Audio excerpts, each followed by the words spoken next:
proposer à 7 artistes du festival, ou 7 groupes d'artistes, une sorte de carte blanche. Donc ils vont s'exprimer sur ce qu'ils souhaitent pendant une vingtaine de minutes. Il y aura un petit peu de temps de questions s'ils le souhaitent. L'idée c'est de faire quelque chose d'assez informel, donc n'hésitez pas à discuter avec les artistes après quand ils partiront, si vous avez des questions à leur poser ou des choses à leur dire. Donc voilà, donc ça va s'enchaîner comme ça toutes les 20 minutes, tout l'après-midi. Et voilà, j'en dis pas plus. Et on va commencer avec Sebastian Wolf et Michael Kluger pour Bru, qui présente dans le frigo 1 de la marée, que vous pourrez voir tout à l'heure si vous l'avez pas encore déjà vu.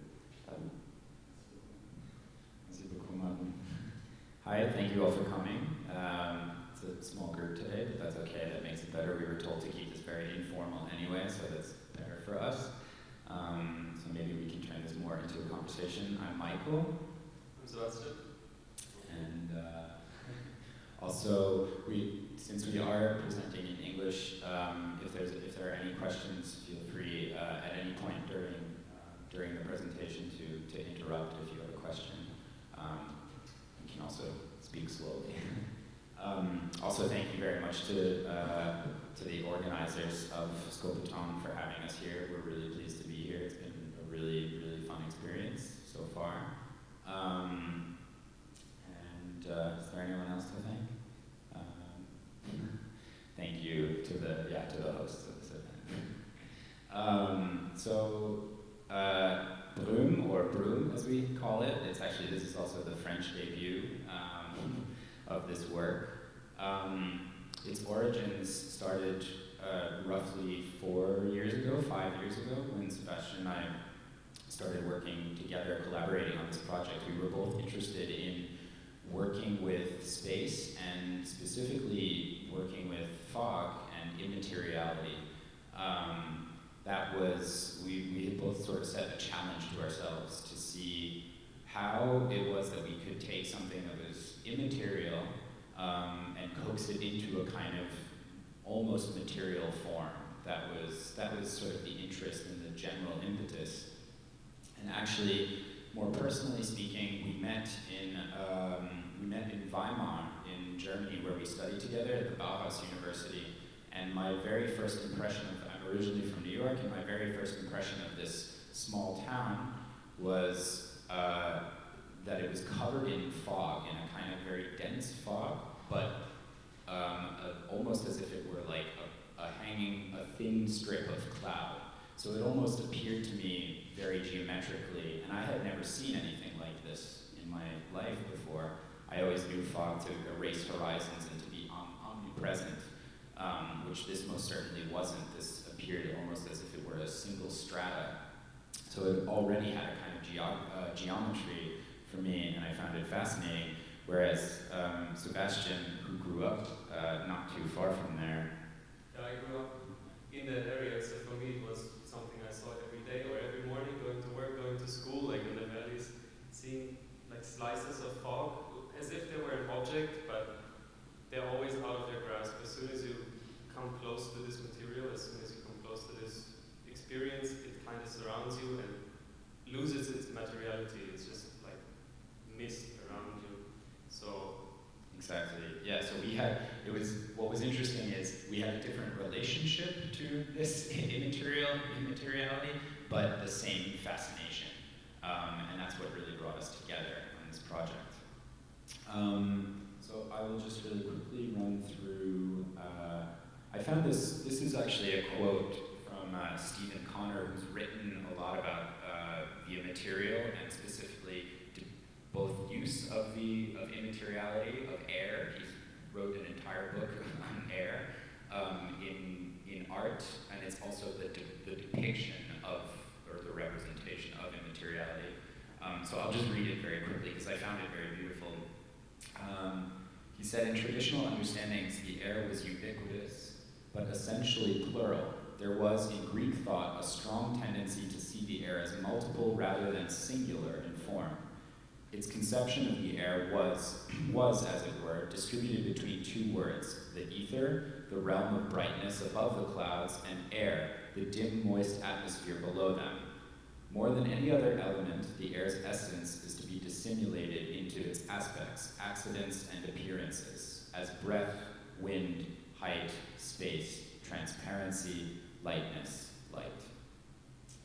So one of the things that Connor was addressing was, as I mentioned earlier, how throughout time artists had conceived of this space of the immaterial, so the space of both air and ether, air mist in its sort of multiplicity of forms, and this image should be recognizable to everybody. This is from, I guess, the Romantic period, Caspar David Friedrich. This is one of those images that's instantly memeable. But we investigated a little bit of this sort of the plurality of this idea of air and of fog and space, and we wanted to see where we could fit this into the context actually of contemporary artists who were investigating something similar. So this is, I believe this is in San Francisco, very famous contemporary artist who I guess started beginning in the 60s or 70s, Fujiko Nakaya, that's misspelled. This was, we started looking specifically at attempts to juxtapose immateriality against geometrical space. So this is her work again, actually. This is in San Francisco. This, I believe, it actually looks like it could be Philip Johnson's Glass House.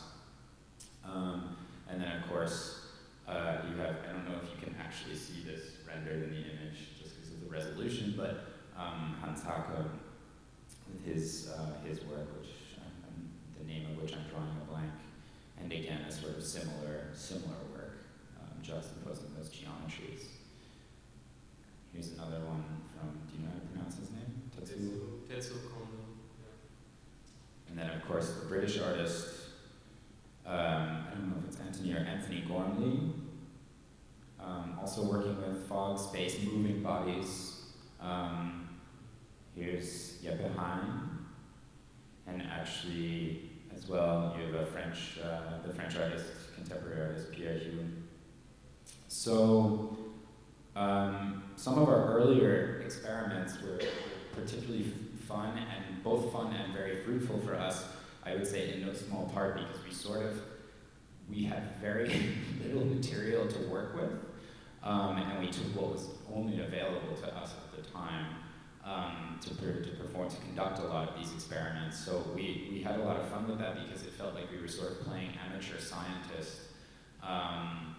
and we began doing some experiments with one ultrasonic transducer. We had actually tested many different kinds of fogs. So working with fog fluid, working with dry ice, and the one that we found the most sort of aesthetically pleasing was this ultrasonic fog, which is produced by, it's a process called cavitation. It's produced when a transducer vibrates at an ultrasonic frequency. In water, it actually just creates this extremely light mist, which is the mist that, have you all seen the piece so far, just out of curiosity? Okay. So it's the same fog that's being produced in the piece. So here are just some photos of the early experiments. Very improvised, as you can see, very extemporized. And here, I think I can actually just,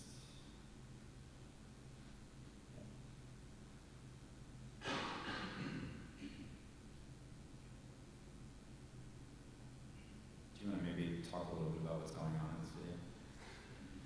Well, something that needs to be said is that as media artists or media art students, we're very familiar with fog in general to visualize, especially light, to give materiality to light. But the kind of fog that is used in those kinds of situations usually is produced by commercial fog machines that use a fog liquid which is enriched with glycerin and some other ingredients to make it thicker and to make it heavier and denser. So we're very familiar with that, but that sort of fog has a smell, it has a color, it's slightly yellow usually, unless you add some specific ingredients. And it's very, very old thing. And to me, and I think to both of us, that doesn't have much in common with real fog in nature, because that one's pure and light and very gentle, very receptive to light. It doesn't really block it, it just scatters it. So we actually did a lot of experiments with all kinds of fogs, like this one, the kind of, let's say, disco fog from the fog machine, but also theater fog that you make from powder and smoke. And this one was the closest to nature and also, unfortunately, the hardest to work with.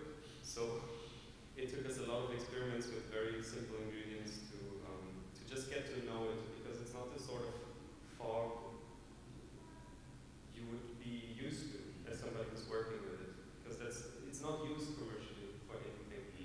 They are used now for garden enthusiasts. For garden enthusiasts, yeah, for creating fog in your garden. They have huge arrays of these ultrasonic foggers to produce just a slight mist and to also spread some water.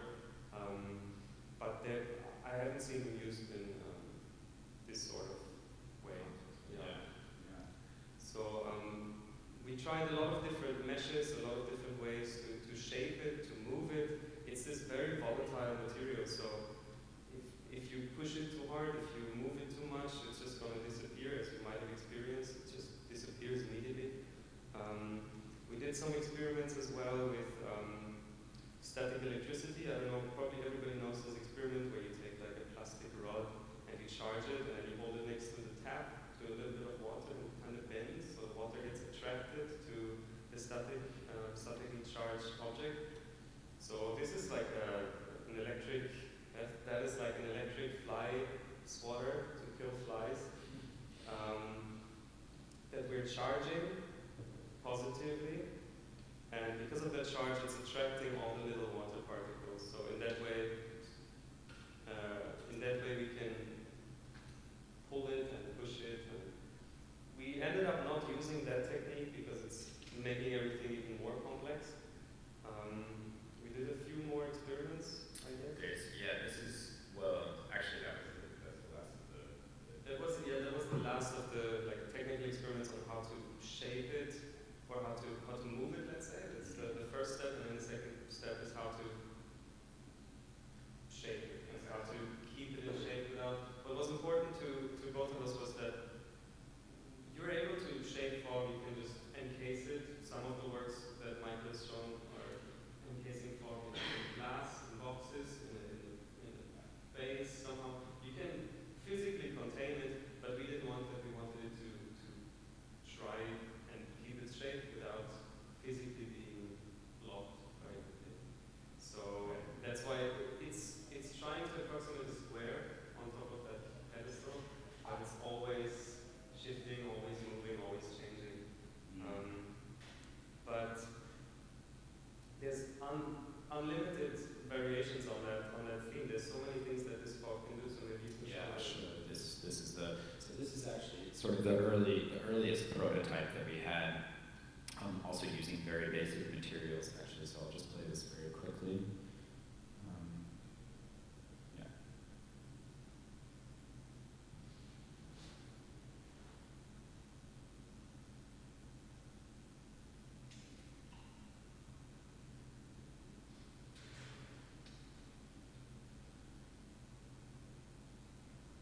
I don't know if you're able to read the text, it's not that important, but in the first experiments, the surface was actually just like cloth, which in some cases gave really, really interesting patterns to the fog. So it wouldn't be one blurred mass, but actually lots of little streams and there's a lot going on. That's right, yeah, which was actually, it was very beautiful, but we felt like maybe a little bit peripheral. Sorry, I'm not speaking to the microphone. Because you could see the pattern, you could see essentially the matrix of the material itself. I don't know if you can see it on the screen, but you can actually see how it's separated. Well, There's a little too much ambient light.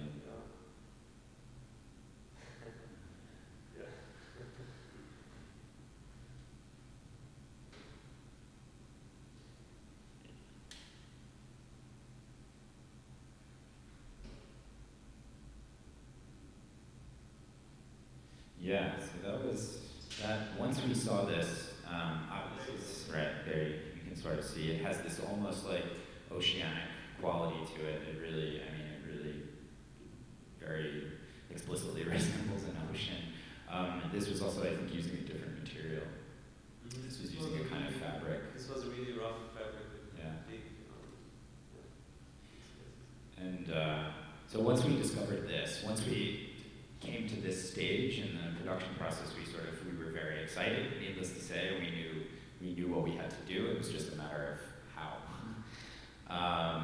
So this is just a very early, also 3D rendering, simple rendering of how it would work, a kind of explosion schematic. And we tried a few different components, but actually the components that ended up in the installation itself are also relatively simple. It was much more a matter of like trial and error and figuring out how, for example, how much pressure needed to be introduced, how to keep the components at least reasonably dry, and also, where to who to consult to sort of for the manufacture of all of these things. I would say, in hindsight, the most challenging aspect of this was finding a surface, a membrane that was the most palatable, and we did an immense amount of research on that subject. And I think it's something that is actually we could still improve upon, but what we ended up with was a very finely perforated powder-coated metal that would allow enough of the fog to come through without sort of coagulating too much. That's actually really it, and this was the end result, and we were really extremely pleased with it, and we hope that you are too.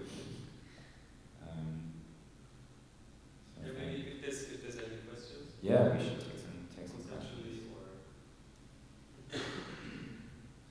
Sorry? It's really We're going to be around, so if there's anything, feel free, and maybe Martin can translate if necessary. Thank you.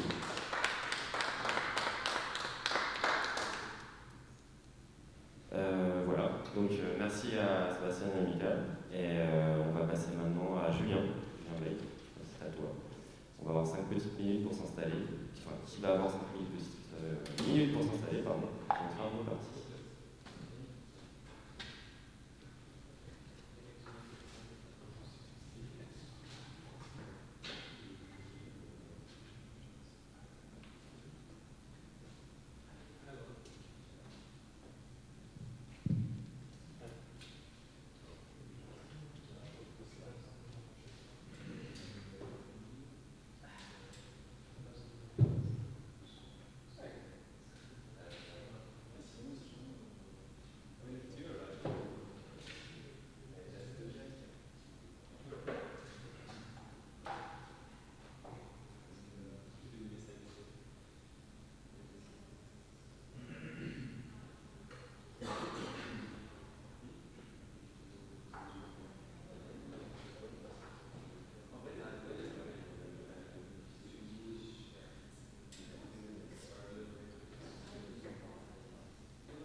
English, Italian, or French, or C++, or C++ too, if you want. Could be tricky, but So I guess it will be really informal, so feel free to start the discussion. okay. So at first, I'm sorry for my English accent, but I'll do my best. So I will try to present what I did before the piece I will perform next week. So I used to talk about my work by starting with a specific work named Alpha, which is a live performance. And actually I'm working at the juncture of sound and visual. I started by working with sound because of the vibration, physical vibration was very interesting for me, and I was more interested by what it could produce on my own body, and also on the space and how the space can react to the sound and the mechanical vibration, than specifically trying to find any concept behind underneath. Okay, so at the beginning I was really interested by the mechanical vibrations. So this is why I started to work with sounds long time ago, and progressively I wanted to try to represent the sounds on different ways. So I have been interested in how the sound could be represented. So basically the first idea was to represent the sound physically, like waveforms, and trying to find some kind of sound descriptors like frequencies and spectral contents and stuff like that. So at this moment I was using only these kind of values, like only mathematical values, for representing the sound visually, on a visual way. And I used to quote this work, which is Alpha, because for me it was like a very important step, because at this moment represents the moment when, for me, the machine, the system was really, I don't know the word in English, hermetic, like closed, not connected to the outside. You know, this is like if everything was generated inside the computer, like if the system was like very, how could I say that, like the perfect equation, you know. So maybe it comes from my background, and more in the scientific background. I was really interested in very pure equations. So this work represents a kind of what the machine can generate. And I was using only some equation for creating the sound and also the visuals in this piece. So for me it was like a very important step, because the system was like really closed. And it was also like, how could I explain that? Not really interested in what could happen outside of it. So I can just show some, just a small video, if it works.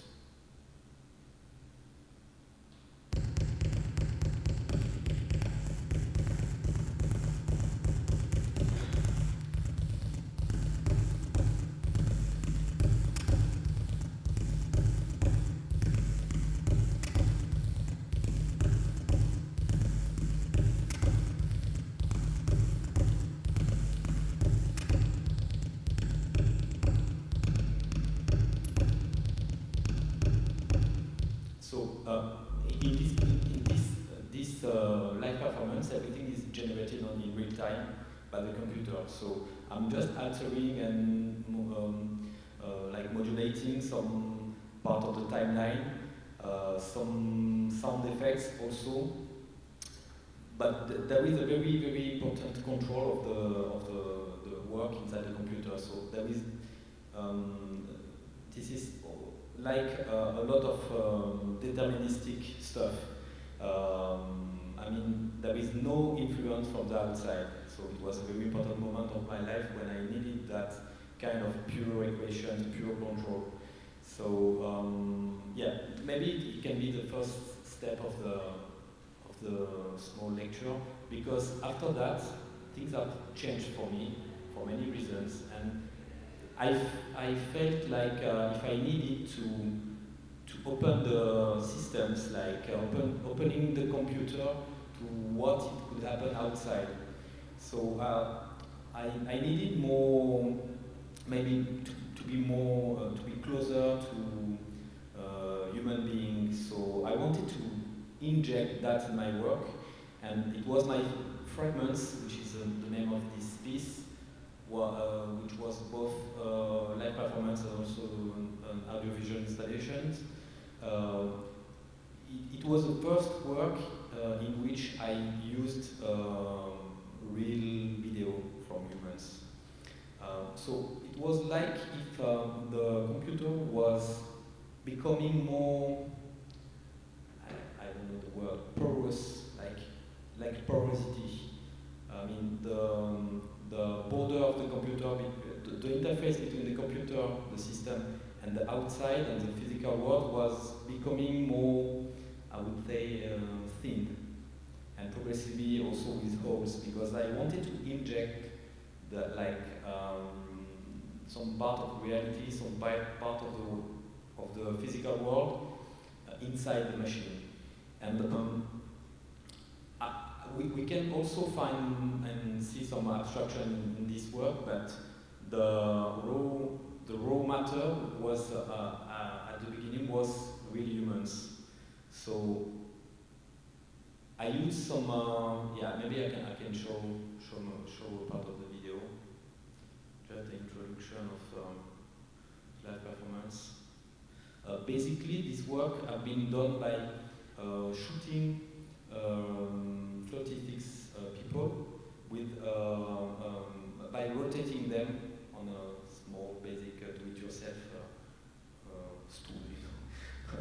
And I use the whole rotation like that just in order to have all faces, all sides of people.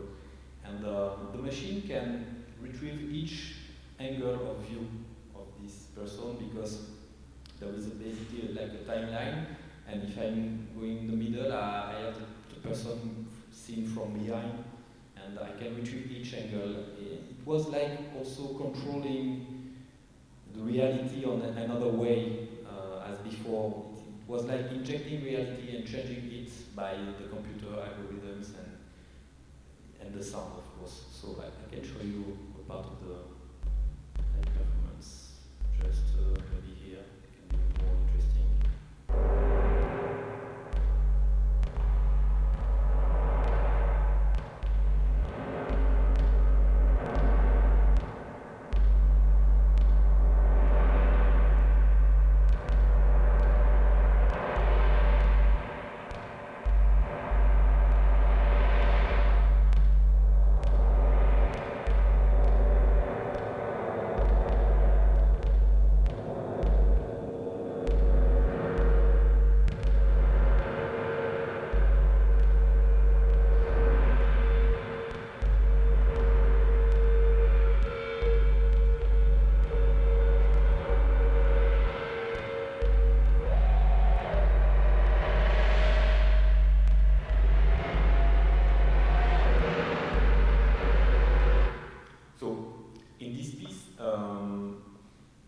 Controlling how the visuals are displayed and how the visuals are modulated.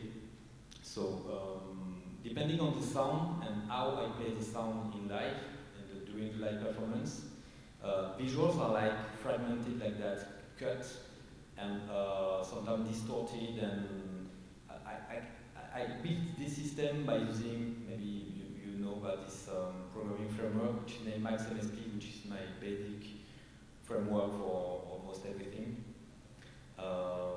And I built a system that can provide me a lot of room for improvisation. So during the live performance, I'm altering the sound continuously, I'm changing it.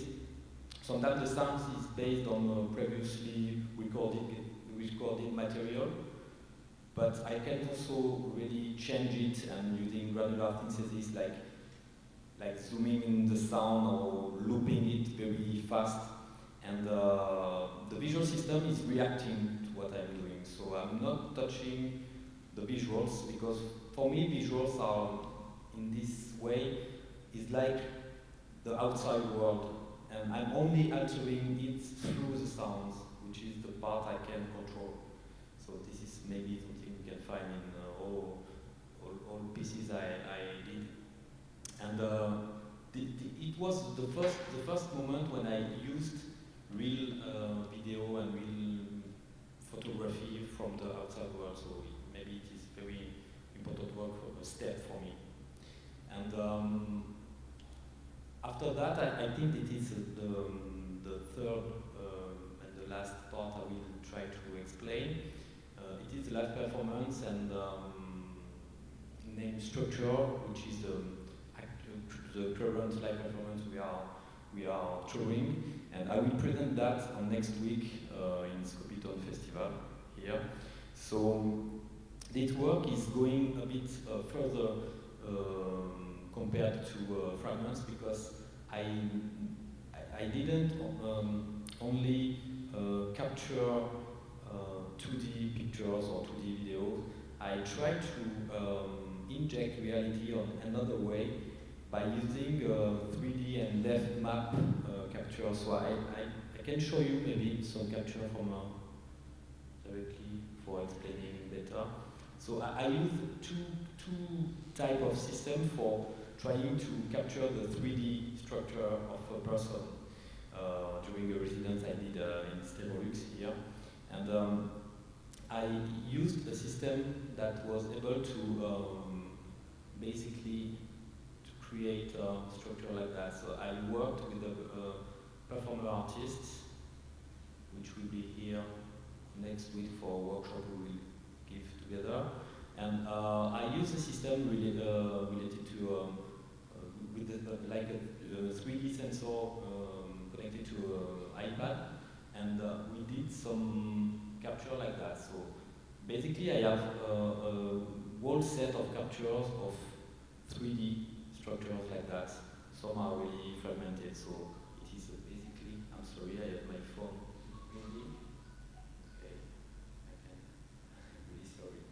And so basically these captures are really interesting because it is like a whole description of the 3D space, but on a very specific way because we can't have the time expressed in this capture because we only have one instance. Because we needed, for describing the whole space, I needed the performer to be very still. And it is very interesting because I have a whole description of the space, but not of the time, so it means a lot for me. It was like photography, not video. And so I have a bunch of capture like that I'm using and I'm modulating and mangling during the live performance. And I also have other, I can show you maybe some, maybe some tests we did with some, with students because we had a workshop with the university here. And I have a lot of capture like that. And basically I have two different parts in each capture. I have the optical flow at the top. And here I have something named depth map, which means the distance between the sensor and the scene. Here the person. And with that, I am able to rebuild a kind of 3D model during the live performance, and the system is doing that in real time on the fly. And it can give some, I can show you, basically I can show you a video. I can show you this one. We only see the face of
I'm sorry, I couldn't move forward faster because I don't have any control here. But I just wanted to show you how I can distort each part of this kind of structure. You know? So it is not only 2D, but it is 3D work. It's not easy here. Basically, something that could really illustrate this is the live performance of next week. It is not advertisement for this, but actually it is really hard to show you the whole system. Basically, I need 2 computers and etc. So it is a bit hard. But which is really interesting is in this video I showed you, it was a movement recorded during the residency here, and this is the other axis, because I showed you some kind of structure like that, which was only static model. So with static model and static axis of capture, I can have the whole space described, but not the whole time, I would say. And in the other axis, I have the whole time described, because I can record movements, but only from one point of view. So I can have, for instance, the part which is behind the person which is moving. So it is really interesting because it reminds me some quantum physics and related to something called uncertainty principle, in which we can really describe the reality by if we try to observe a specific part of, for instance, particles, like the speed of the particles, or maybe the position. We can, if we want to have the speed, we cannot have the position. If we want to have the position, we cannot have the speed. My target is not to make a quantum physics course here, because I wouldn't be able to do that. But it really reminds me the way some physics researchers try to observe the reality. When you try to observe the reality from a point of view, sometimes you can't, because you are building tools for observing the reality, you can't observe it from another point of view. And for me, it is really interesting to try to investigate and try to represent the reality from many different points of view. So in this live performance, I'm trying to inject the reality, to modulate it, to change it, but with 2 very different ways, and I'm trying to merge all these things during the live performance. And in this piece, it's very important for me because it is like, I wouldn't say the last step of this, but it is very, very, how could I say that?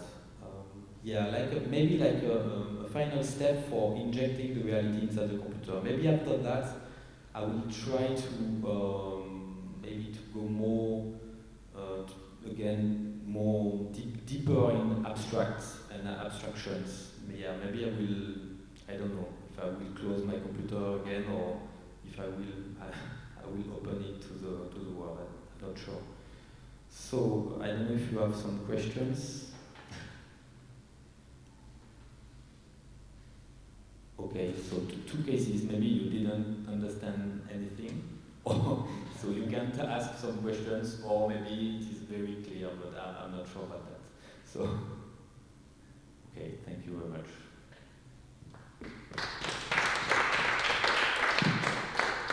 Merci Guillaume. Et puis comme je l'expliquais au début, mais il y a des gens qui nous ont rejoints entre temps, n'hésitez pas aussi à discuter avec les artistes qui sont dans le coin, qui sont présents. L'idée c'est d'avoir quelque chose d'assez informel et de pouvoir échanger, discuter ensemble.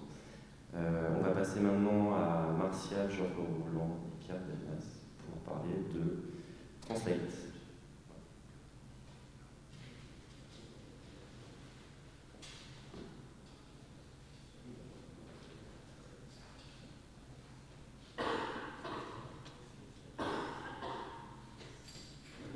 So this one will be in French, sorry guys for the non-French speaker. Yeah. Okay. No, because I know there are some people who are not speaking French. Sorry.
présenter, moi je m'appelle Martial, j'ai un nom de studio qui s'appelle Screen Club, mais en réalité je suis tout seul.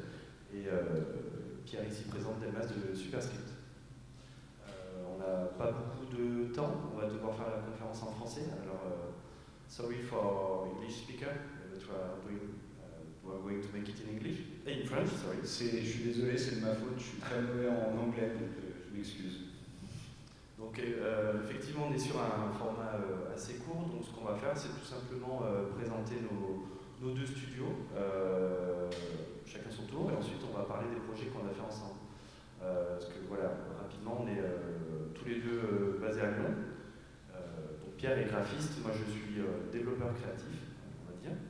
Et ça nous a permis très, très souvent de collaborer sur des projets entre la programmation et le design graphique. Alors je vais mettre des vidéos en fond, je ne vais pas parler en détail de tous les projets parce qu'encore une fois c'est assez court.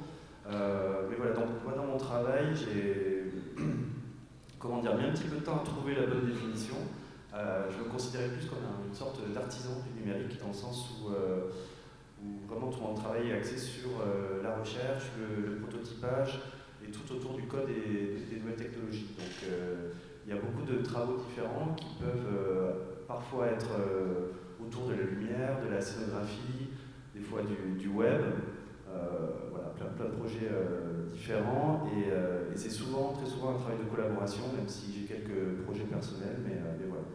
Donc ça, dans ma pratique, ça m'amène à travailler avec des gens comme Pierre, qui a un studio de graphisme, comme Cheval-Vert, par exemple, avec qui on a fait ce projet que vous voyez derrière, qui s'appelle Géologie des flux. Des fois, je travaille avec d'autres artistes contemporains, et des fois aussi avec des entreprises, tout simplement, pour faire des projets interactifs. Donc, j'imagine que vous avez vu un petit peu la vidéo derrière.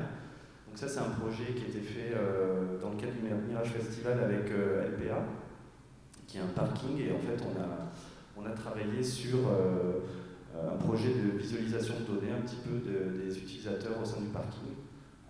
Donc c'est une installation un peu scénographique qui permet de visualiser les différents flux des personnes au sein d'un parking, ce qui est un peu pas commun, mais voilà, donc là on voit le fossile de Cheval-Vert qui reprenait les horaires de fréquentation et qui l'ont mis sous une forme un peu similaire à ce qu'il présente aujourd'hui, sur l'exposition à Scopitone. Et à côté de ça, il y a toute une réflexion autour du machine learning, de la détection des gens, pour représenter les mouvements des passants à la fois en brut et à la fois avec une manière un peu plus expérimentale et graphique. Voilà. Ça, c'est un autre projet. Par exemple, on change un petit peu, on reste un petit peu dans la même idée, mais c'est un contexte totalement différent. C'était un projet commissionné par Intel pour les CES à Las Vegas. Donc, on est vraiment dans quelque chose qui se rapproche plus du commercial, mais quand même avec une idée de recherche par rapport aux technologies. Donc, c'est un projet qu'on a fait en collaboration avec pas mal de Lyonnais. Donc, je n'ai pas été le seul à le faire, évidemment. Et c'était pour tout simplement parler des nouvelles technologies qu'Intel représentait au CES, donc à savoir la 5G, les voitures autonomes, etc. Donc il y a eu plusieurs projets, on a eu un tunnel de LED interactif dans lequel les gens pouvaient se balader à l'intérieur et interagir avec ce qui était projeté sur ce tunnel. Une grande tour comme ça de réalité augmentée. Qu'on a vu rapidement, et puis aussi une sorte de vidéo mapping à l'intérieur d'une sorte de voiture recréée pour l'occasion, qui permettait aux gens de se projeter dans le futur de la technologie selon Intel. Voilà. Ensuite, c'est un autre projet, celui les plus anciens, mais ça c'est plus pour l'appel de la scénographie, que je fais plus trop maintenant, mais qu'on a pas mal fait ensemble d'ailleurs. Qui sont vraiment des projets autour de la musique électronique et pour des DJ, en utilisant des technologies assez concrètes. Et là, dans le cadre de ce projet-là, c'était vraiment assez intéressant parce qu'ils voulaient tout simplement pouvoir faire en sorte que le public visualise exactement ce qui se passe sur scène pendant qu'il jouait. Donc ce qu'on a fait, on a récupéré toutes les informations qu'il faisait, absolument tout, c'est-à-dire tout ce qui sortait de son ordinateur, tous les boutons qui touchaient, tous les volumes, etc. pour les représenter à la fois d'une manière brute. Donc des fois on voit sur la vidéo, il y a vraiment comme une une sorte de... Je vais essayer de trouver peut-être rapidement, voilà. Vraiment une représentation radicale presque de ces potentiomètres, etc. Et ça permettait en fait d'augmenter son spectacle en pouvant voir exactement ce qu'il faisait. Voilà. Ensuite, j'ai une autre partie que j'affectionne particulièrement, c'est vraiment tout l'aspect pédagogique aussi, qui va bien aussi avec ma manière de faire, qui est encore une fois très recherche sur plein de technologies différentes. Donc, je fais beaucoup de workshops et d'ateliers pour plein de choses différentes. Donc là, celui-là, par exemple, c'est un workshop qu'on a fait avec la ville de Lyon sur comment représenter les données dans la ville, tout simplement. Donc ça permet de travailler avec des étudiants, de penser à des nouvelles façons de visualiser les données sur des dispositifs interactifs. Donc voilà, donc ces workshops, en général, ils s'inscrivent dans plein de domaines différents, que ce soit artistique, type beaux-arts, ou des fois portée sociale aussi, culturelle. Et donc voilà. Et je crois que j'ai encore laissé une toute petite vidéo d'un workshop que j'avais bien aimé, c'était avec des étudiants qui n'avaient jamais fait de code de leur vie.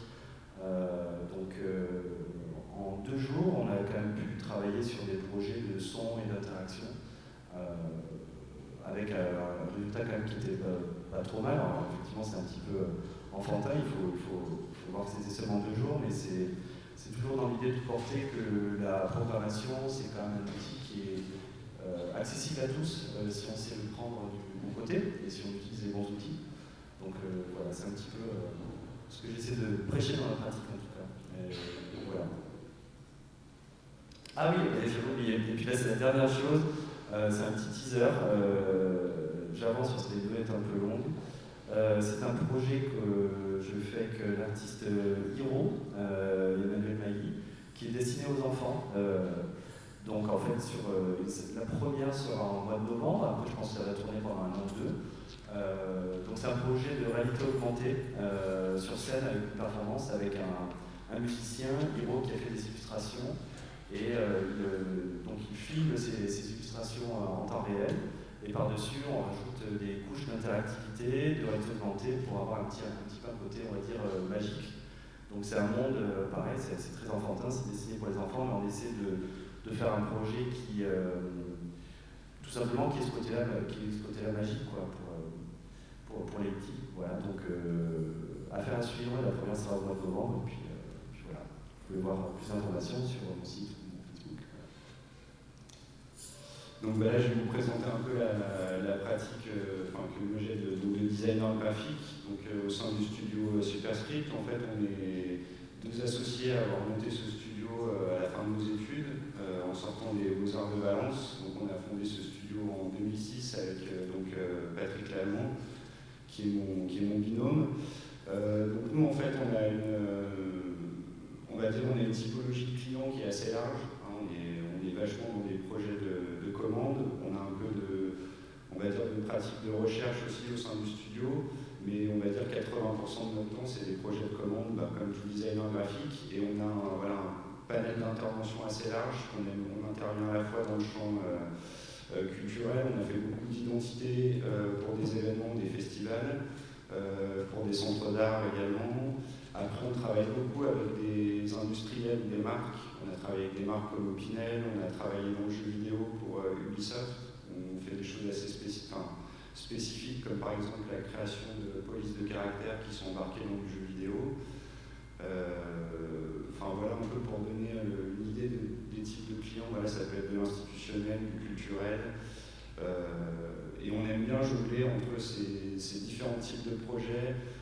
Aller sur de l'édition, travailler sur du magazine, travailler sur des choses un peu plus visuelles comme de l'affiche, des exemples de visuels qu'on a pu faire pour des événements. Alors j'ai pas détaillé le projet, j'ai pas eu plus d'images, mais par exemple l'affiche que vous voyez à droite, qui est une affiche pour Nuit Sonore. On a travaillé 4 années de suite pour ce festival et là, cette année-là, c'était la 3e année où on refaisait la com de l'événement et on s'est dit tiens, qu'est-ce qu'on va proposer? Et on s'est dit plutôt que de réfléchir à un visuel, on va créer plutôt une application qui va nous générer les visuels. Et en gros, tout le parti pris de la communication de cette édition, c'était de faire une mini-application qui récupérait programmés, donc on avait pris une chanson de chaque artiste programmé, et on analysait le spectre sonore, et de ça on générait une partition graphique qui nous a permis de faire les affiches et toutes les déclinaisons de l'événement, c'est-à-dire les t-shirts, les flyers, etc. On aime bien aussi aller une dimension code ou générative dans certains projets en fait, et se dire tiens ça permet de donner un autre axe aussi à la création visuelle. Ça c'était la petite parenthèse pour Missionnaire. Ça c'est on travaille avec un centre d'art proche de Lyon qui s'appelle Sabata, qui est une résidence d'artistes. Donc ça c'est une collaboration pareil qu'on mène depuis longtemps, où on a fait leur identité visuelle, là on voit des affiches qui présentent l'identité du lieu. Voilà, c'est un lieu qu'on accompagne dans quand ils ont besoin de faire des publications par rapport à leurs expositions, des visuels pour les différents événements qu'ils font. Voilà, on avait également collaboré en 2013 et en 2014 avec le festival Scopitone. Voilà les 2 dernières éditions du Sonore pour lesquelles on a travaillé. D'autres affiches pour d'autres événements. Après, dans notre travail avec Patrick, on aime beaucoup explorer la question du dessin typographique, comme vous avez pu le voir dans les différentes affiches que je vous ai présentées. Pour nous, le dessin de la lettre, c'est vraiment un travail important au sein du studio. C'est essayer au mieux on va dire, donner une singularité à un visuel, même quand on va travailler sur un logotype pour une entreprise, voilà, c'est de réfléchir avant tout à la forme typographique pour essayer de la rendre la plus expressive possible et d'apporter une singularité à cette forme-là. Donc nous, c'est vraiment, on va dire, la préoccupation première du studio, c'est le travail de la forme typographique. Là, ici, on voit un alphabet qu'on avait développé pour Nuit Sonore, et de cet alphabet, on a découlé le petit logo qu'on voit en bas, le petit monogramme NS, qui maintenant est toujours utilisé. Voilà, alors aujourd'hui aussi, ça c'est des expérimentations typographiques un peu plus libres qu'on mène au studio. On s'interroge aussi sur la lettre en mouvement, aujourd'hui, après sans rentrer vraiment dans le détail technique, mais aujourd'hui il y a des nouveaux formats de police qui permettent de faire des interpolations de formes plus facilement et justement de générer des états typographiques intermédiaires. Donc voilà, c'est des choses sur lesquelles on aime bien expérimenter au studio. Et donc voilà, ça c'était une petite recherche. Et après, des fois qu'on vient réutiliser, on avait une communication à faire pour une série d'événements dans un lieu à Lyon qui s'appelle la Maison Mère. Et du coup, voilà, c'était l'occasion de réutiliser ces recherches typographiques au sein d'une commande. Voilà, alors après, pareil, c'est une image rapide, mais on fait beaucoup d'identité visuelle à petite ou grande échelle. Ça, par exemple, c'est pour un petit studio d'architectes sur Lyon, où souvent on est amené à répondre à ce genre de commande, c'est-à-dire définir un logotype ou un système graphique voilà, ça peut être un studio d'architecte, ça peut être, on a fait aussi celle de la brasserie Georges à Lyon, qui est un lieu gastronomique assez connu sur Lyon. On l'a fait aussi pour, par exemple, un fournisseur d'énergie verte. Enfin, voilà, le type de client est assez large et les échelles sont assez variées. Voilà, ça aussi, c'est des autres recherches typographiques qu'on a fait pareil pour un projet d'identité pour un client. C'est pas le projet final, mais voilà, c'est un peu pour montrer comment on pense les choses, comment on expérimente un peu la forme typographique. Et donc là, maintenant, on va plutôt parler en fait des projets en commun avec Martial. Donc le premier, c'est le moins bien documenté en termes de matériel visuel, mais c'est sur ce projet-là qu'on s'est rencontré avec Martial. Donc si je ne dis pas de bêtises, on devait être en 2010, donc ça date un petit peu, c'était il y a maintenant 8 ans. Nous, donc avec Patrick, c'était la première année où on collaborait avec le festival Nuit Sonore. Et en plus de la communication, ils avaient donc, à dispo, ce qu'on voit un peu sur cette image, 40 mètres carrés d'écran LED semi-transparent. Donc c'est pour ça qu'on a l'impression que ces images flottent un peu dans l'espace. Et donc ils sont venus nous voir en nous disant on aimerait bien, ça va être sur la scène principale, que vous réfléchissiez à un dispositif. Donc avec mon associé Patrick, on était assez emballés par l'invitation et la demande. Et par contre, nous, il nous fallait vraiment qu'on trouve un designer interactif, enfin voilà, un développeur avec une approche créative pour l'intégrer à ce projet-là pour aller au bout. Parce que disons que c'est une installation qui avait tourné pendant 3 nuits de 21h à 6h du matin. Et voilà, c'était quelque chose d'assez important. Et c'est comme ça qu'on a trouvé Martial, qu'on s'est rencontrés sur ce projet. Ouais, et puis alors le truc un peu, l'anecdote marrante, c'est qu'ils ont vraiment, le festival a pris une posture en disant on va donner les clés finalement une installation scénographique à des gens qui n'ont pas forcément l'habitude de travailler ces matériaux-là. Et du coup, c'est vrai qu'on s'est tous retrouvés finalement assez jeunes là-dedans à travailler ces outils-là, sans trop savoir où on allait aller. Et en exploitant encore une fois des technologies qui à la base, on va dire, nous étaient pas destinées, quoi. Et puis c'est vrai que ça s'est très bien passé parce que chacun laissait énormément de liberté sur les contenus, sur la manière d'animer les choses. Et c'est vraiment à partir de ce moment-là que, en tout cas, j'ai commencé à me dire non, mais vraiment en fait avec quelques connaissances en programmation et un bonne idée en design, on peut s'approprier quand même certains projets et pas forcément le laisser, on va dire, à des professionnels standards, on va dire, de l'industrie. Et donc voilà, donc ça a été vraiment un projet qui a fonctionné pour nous, qui a été le début d'une succession d'autres projets un petit peu scénographiques comme ça, toujours à la croisée entre le design et les interactifs, et en le faisant vraiment à notre manière, quoi. Donc je ne sais pas si on aura trop le temps d'aller sur les détails parce qu'on a encore une fois un temps assez limité, mais ce projet-là par exemple c'était assez intéressant parce que c'était un projet participatif dans le sens où le public était invité à créer eux-mêmes leurs animations qui allaient être projetées sur les écrans LED durant toute la durée du festival. Donc à partir de toutes ces données, on devait avoir 900 animations, on a commencé à les prendre, à les déconstruire, les animer en fonction de ce qui se passait sur scène, etc. Donc c'était un vrai terrain de jeu à la fois graphique et programmatique, je ne sais pas si ça se dit, je crois pas. Et donc voilà, ça c'est le premier projet. Et ensuite on a continué un petit peu dans la même lignée, donc ça c'est un projet qui était en plus sponsorisé ou chapeauté par Créateurs Project, qui est encore une fois Intel, c'est la fondation d'Intel, c'est ça, qui nous a un petit peu laissé le champ libre sur la scéno. Et puis je vais te laisser parler du design peut-être. Ouais, donc en fait, voilà, donc c'était 1 an après Lighting Leaders, donc le projet qu'on a vu rapidement avant, où là, on est intervenu dans le même espace, et cette fois on s'est dit tiens, on va souligner cette architecture en fait.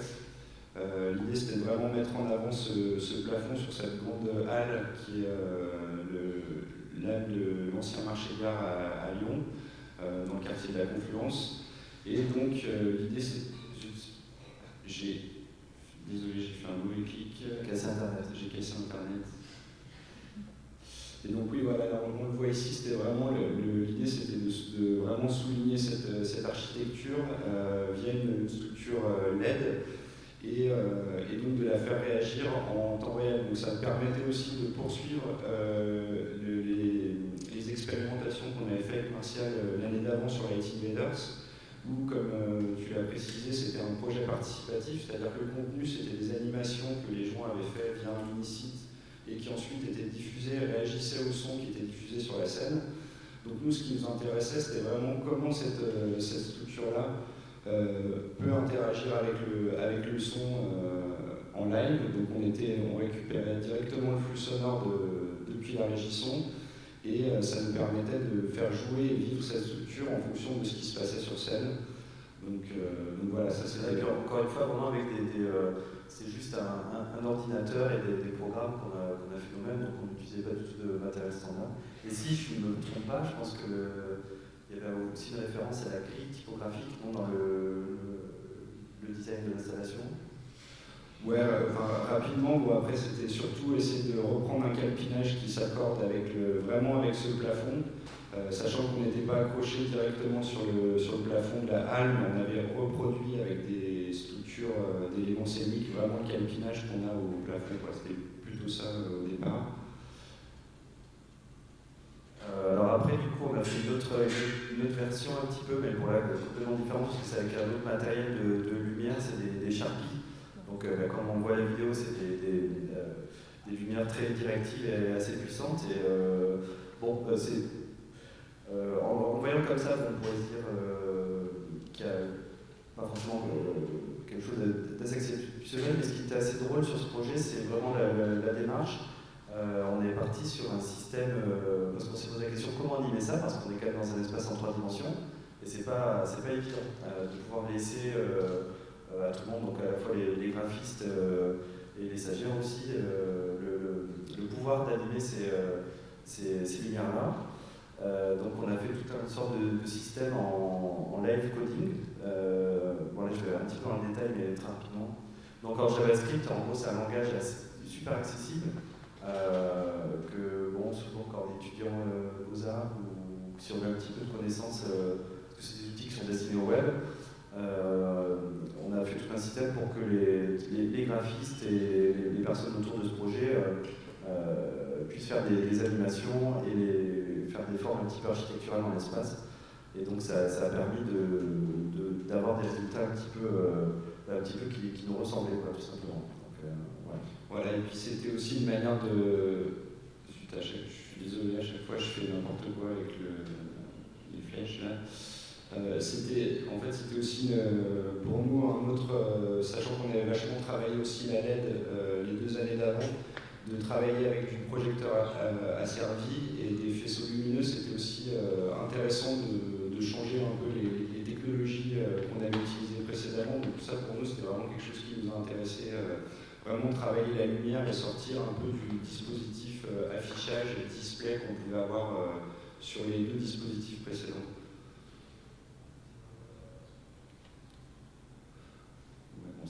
Et alors du coup, on est là en fait aussi un petit peu pour ça, comme je disais tout à l'heure, moi je fais beaucoup de travail de collaboration, et puis c'est vrai qu'avec Superscript et Pierre, on a quelques projets ensemble depuis le temps, et puis on est en plus de ça, à côté de ça, on est amis. Et donc on a eu la chance de pouvoir participer à l'appel d'offres avec Styrolux, la ville de Nantes et JC Deco, à un projet qui est destiné à, on va dire, apporter l'art numérique dans l'espace urbain, dans la ville, et donc en utilisant un petit peu les bornes proposées par JC Deco, il y avait dans la ville proposé un projet, d'où l'idée de faire aussi un projet qui nous ressemblait, on va dire, dans le sens où voilà, moi je suis dans la programmation, puis bon, j'ai quand même un attrait pour le design, et Pierre c'est l'inverse, c'est un designer, mais qui a aussi un attrait et un fort potentiel en programmation. Donc on a voulu faire un projet qui soit un petit peu à la chevauchée de nos 2 compétences et essayer de se challenger un peu l'un et l'autre sur ces deux choses. Voilà, donc en fait on est parti de références qui nous intéressent. On est vraiment revenu au début du, entre guillemets, je ne sais pas si c'est exactement le bon terme, mais du computer art, computer vision. Donc on a regardé les expérimentations qui se sont faites dans les années 70, les premiers algorithmes de création visuelle ou système génératif, avec il y a le travail de Manfred Moore, il y a Roger Jean-Gilles. Ouais, Roger Wilder, et en fait on a regardé un peu ces vieux systèmes génératifs qui nous fascinent un peu, qui certes sont des formes un peu datées, mais qu'on avait envie un peu de revisiter. Il y a eu des initiatives comme le Recode Project qui se sont déjà emparés aussi de ces visuels-là, enfin de ces premières expérimentations. Et on avait aussi envie de questionner ça, parce qu'il y a des... on est vraiment dans un projet plus où nous c'est des choses qui nous fascinent. Il y a un côté toujours magique. C'est comme ça que moi je suis rentré aussi dans la programmation. C'est avec des petites choses et voilà, se dire il y a un petit côté magique. Donc en fait, on s'est mis avec Martial à expérimenter plein de tableaux graphiques différents qui prennent tous, alors pareil, on ne va pas rentrer dans les termes trop techniques. Ah oui, pardon. Mais voilà, on a revisité différents types d'algorithmes pour mettre en place ce projet. Et voilà les différents tableaux animés qui ont été mis en place. Et il y a 2 bornes qui sont présentes ici sur le site où vous pouvez voir un peu ces différents tableaux tournés. Voilà. Je crois qu'on est time out, comme disent les Américains. Donc voilà, si vous avez des questions, si vous voulez venir nous voir, on est juste à côté. Donc n'hésitez pas, ça me fera plaisir de discuter avec vous. Merci beaucoup.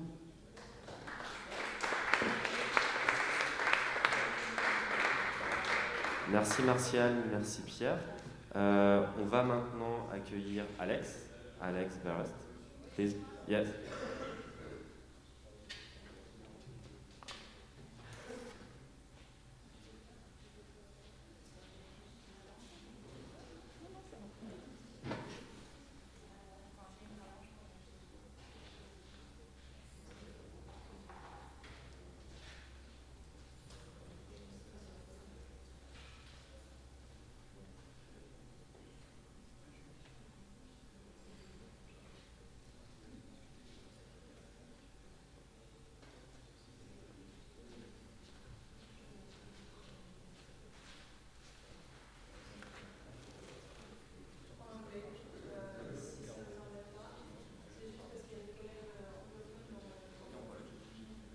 Donc, en attendant que Alex s'installe, donc Alex présente une œuvre que vous pouvez voir dans le frigo 3, temps mort, pendant tout le festival, donc dans la marée juste là-bas. Donc, pour information, on va faire cette intervention en anglais, puisqu'il y a des non francophones dans la salle, et puis qui puissent aussi participer. Pour ceux qui nous ont rejoints entre maintenant et 14h, enfin en tout cas depuis 14h, je réexplique très rapidement le principe. Donc là, Alex va avoir une vingtaine de minutes pour parler. Prendre des questions, échanger avec le public. L'idée, c'est d'être sur quelque chose d'assez informel, voilà, donc de discuter. Et puis, n'hésitez pas à échanger avec elle, peut-être après son intervention. Voilà, donc il y aura à peu près 15 minutes de présentation et 5 minutes de questions. En tout cas, de questions sur celle.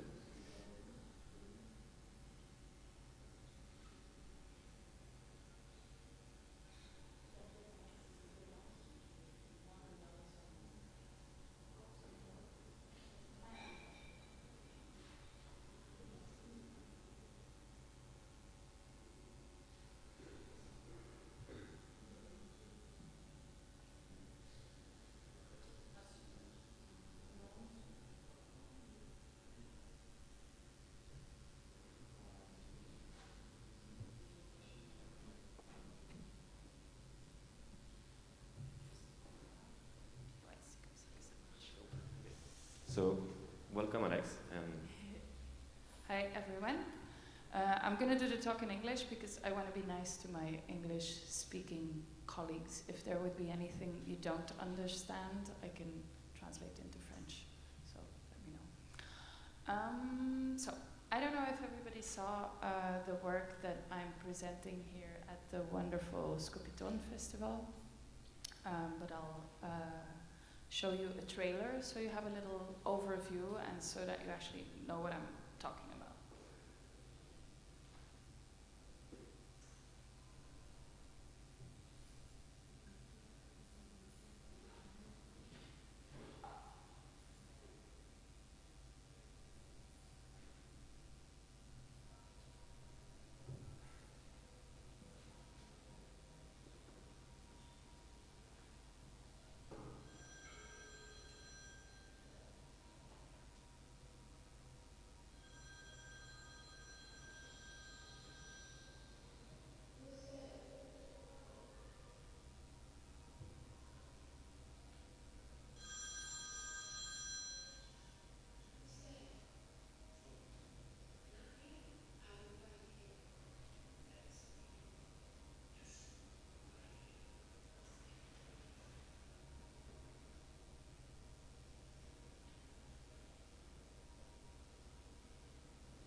whole installation actually consists of 13 different works, of which 3 of them are interactive. Here at Scopitone there are only 11, because the large-scale projections are quite, how do I say, space consuming. So I usually present the 11 works.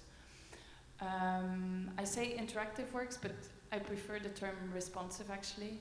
Also, the interaction of it is not really, it supports the story rather than it being a new technical invention. I'm sort of very in awe of all my colleagues here who have these amazing technical works, and mine are a bit more low level when it comes to that. For me, it was really important to try to find a new way to tell a story. I consider my work as like a cinema parcours, as really like a cinematic walk, where you walk through different screens, as we live in different screens every day today. So I'm just trying to find ways of telling stories in a cinematic way that are inspired by modern technology. So the interactive or responsive work that is presented here, the dinner scene, is activated by calling a phone number. When you call the phone number, the phone rings in the work, and then somebody pushes it on silence, and a sort of a conversation ensues between the people on the screen. So this is how the work is presented, or was presented at another space. Just to show you, this is more in the context of a house, and I really liked this presentation because it was like walking through a house and then seeing the ghosts of the house on the screen. It was very cinematic in itself. These are the large-scale interactive works, so they're actually very low-level interactive in the sense that they just, movement is triggered when you go close to them. So here, for example, it's a large-scale projection of what I consider as the establishing shot of the film. It just shows you where the apartment of the people is. It's just a view on a random city, basically. And when you approach the screen, the girl in the reflection of the window approaches with you, and when you go away, she goes away as well. So it's a sort of an establishing shot. And then the other interactive work is just a view on a landscape, and when you approach the screen, the little animal that sits on the thing, it flies away. So these two works really represent a bit for me in the story what is seen and what is felt. I think that in Belgium and maybe possibly in France as well, there's a big difference between what we present and what we actually feel. And so the establishing shot on the city is the reality, and this is like the stormy romantic interior of somebody's head. So in fact, the whole installation is about this. As I said, it's like about the difference between what we present and what we don't say.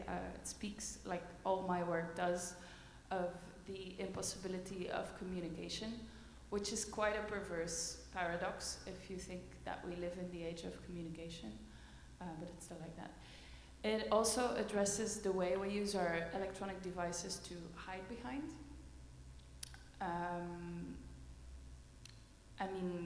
You see at a certain point in the conversation between the people, there is one girl who thinks the conversation is a bit too, it's making her anxious, and she takes up her phone. I don't know if you do that during a dinner party, but I tend to do that if I think it's annoying. I hide my face behind my phone. About the impossibility of communication, I have one beta of the work, which I developed a couple of years ago, where the girl, when she takes out her phone and she sends a text message, that actually the last person who calls or who called receives a text message. And this was, the whole technical part was it was a chatbot, so to speak, responding to the text messages. And I'm a very bad programmer, and chatbots tend to be really stupid. So what I did was I just ported the messages to my phone, and I made sure that if the computer would respond in a way that was too stupid, I would intervene. And I did this at a theater festival, of which that was the installation at the theater festival in the house. So people were really triggered and were really responding to the text messages and really asking questions about the storyline, because it's a theater festival, so people, they want to know what the story is. And so the chatbot turned out to be so stupid that for 7 days I sent about 60 text messages per 45 minutes, which resulted in childhood memories. Are there any Nintendo gamers here in the room? No? I grew up with a Nintendo, so I'm really the generation of computer gamers. And I guess that's where my fascination comes from, because on the one hand, I was raised in Flanders, where the most exciting thing to do is just go to a museum or play video games. So I guess the Flemish primitives kind of really influenced me, and then, the Nintendo thumbs were inspiring as well.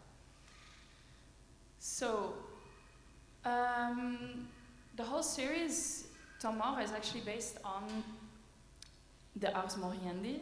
I said a tiny little obsession for medieval painting and early Renaissance painting. I think it was a very special time in history where new technological developments like the utilization of the lens were introduced into painting, and people didn't use them yet in a way we use them now. So the utilitarian grammar of it wasn't developed yet. They weren't used in a photographic way. No, they were actually moved in between sessions, which resulted in a very outlandish, strange imagery.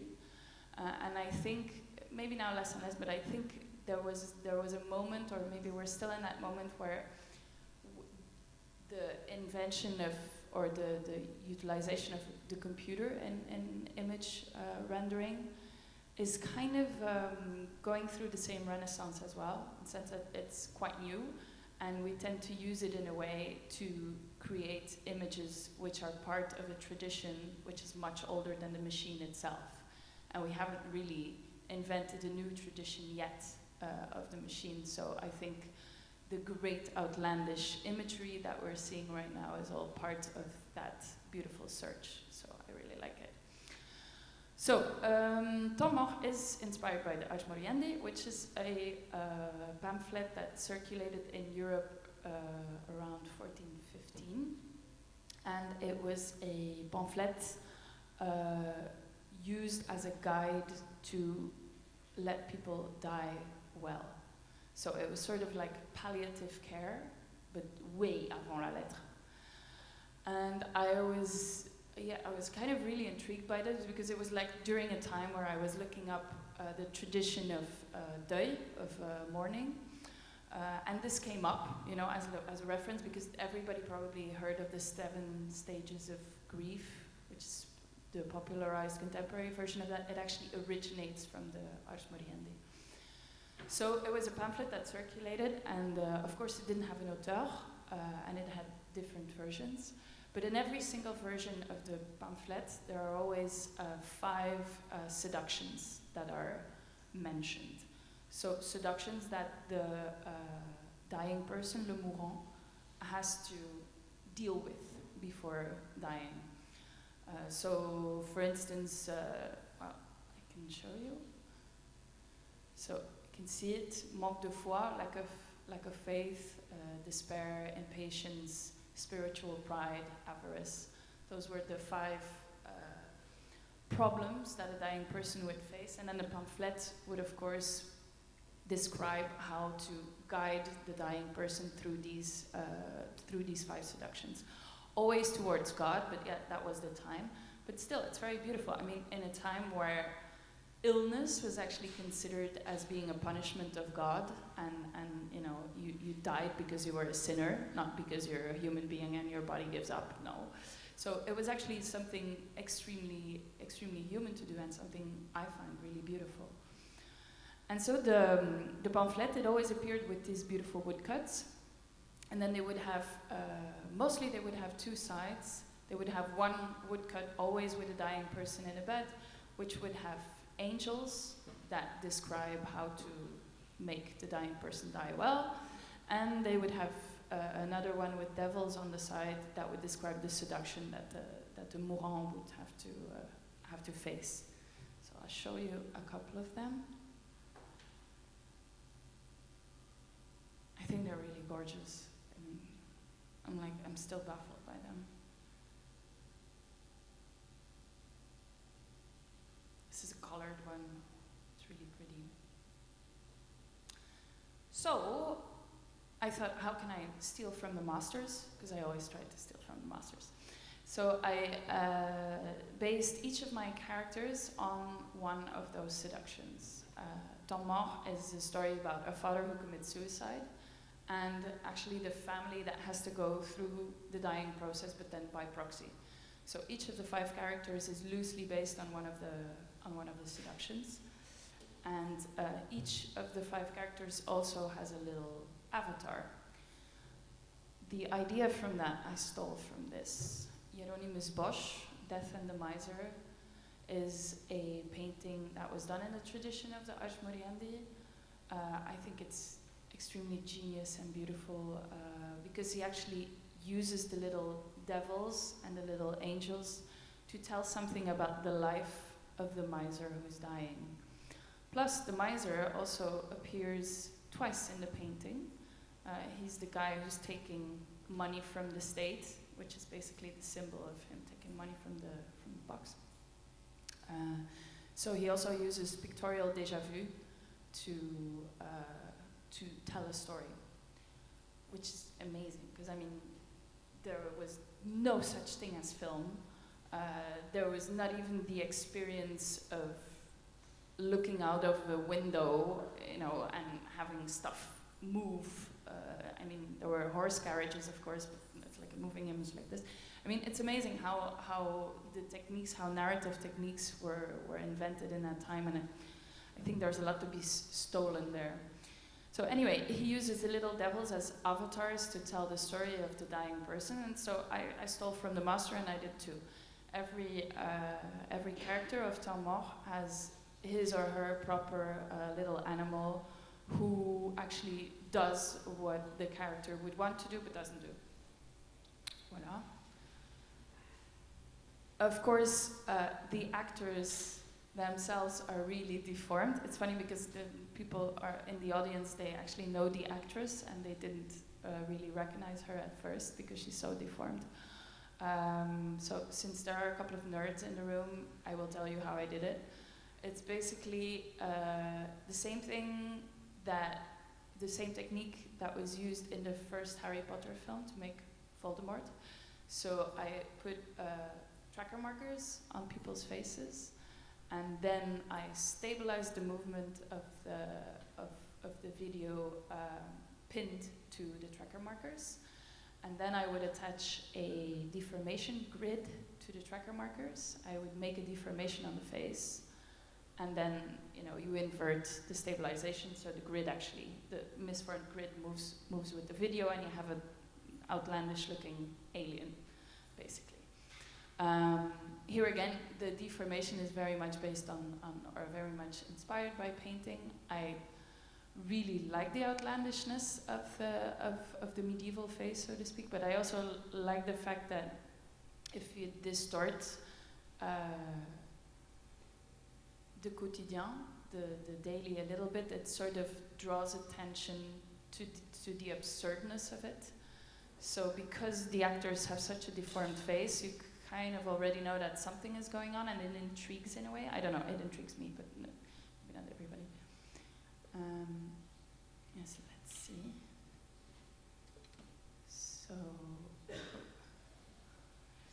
So all the characters and all the little devils are united in the main piece, where you call to trigger the story.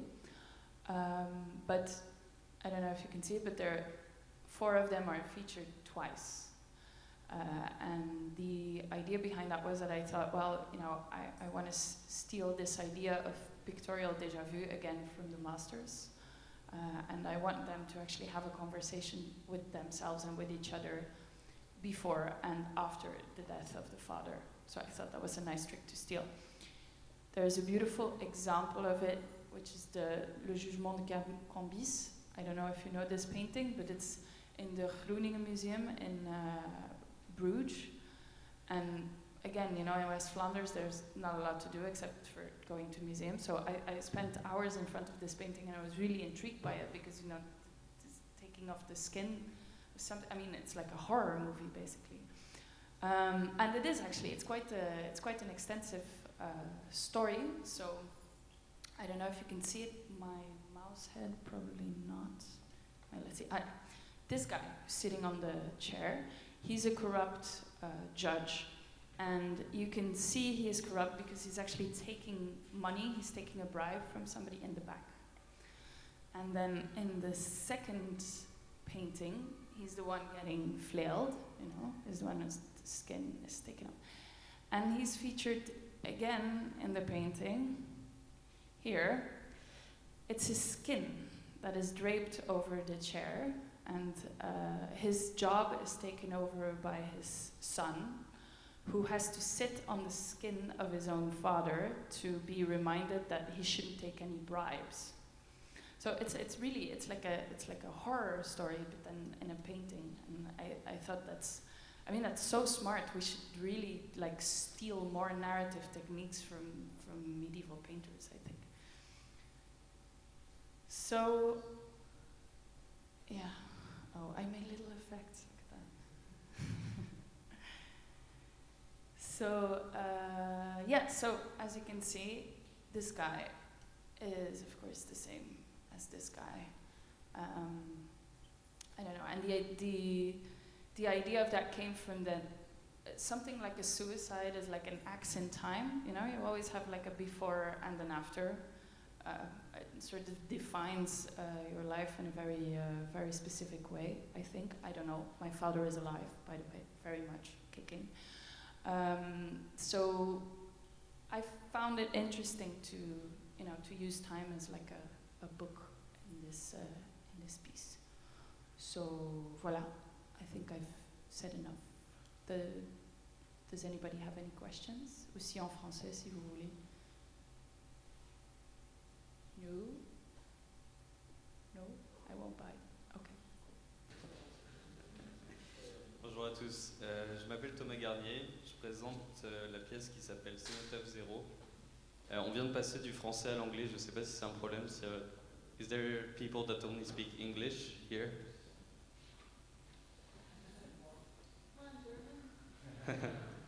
I didn't prepare in English, so maybe I'll do it in French. Is it good? Ok.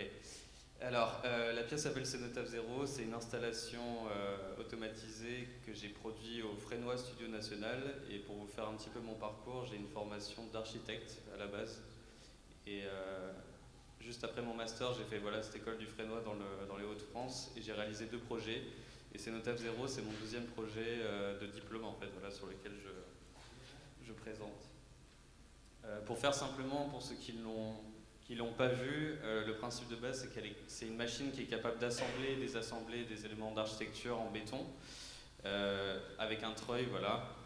Et le paysage qu'elle compose est inspiré de paysages réels qui s'appellent les ghost cities ou les cités fantômes, qui sont observables dans différents endroits du monde, mais moi qui m'ont particulièrement marqué en fait en Chine.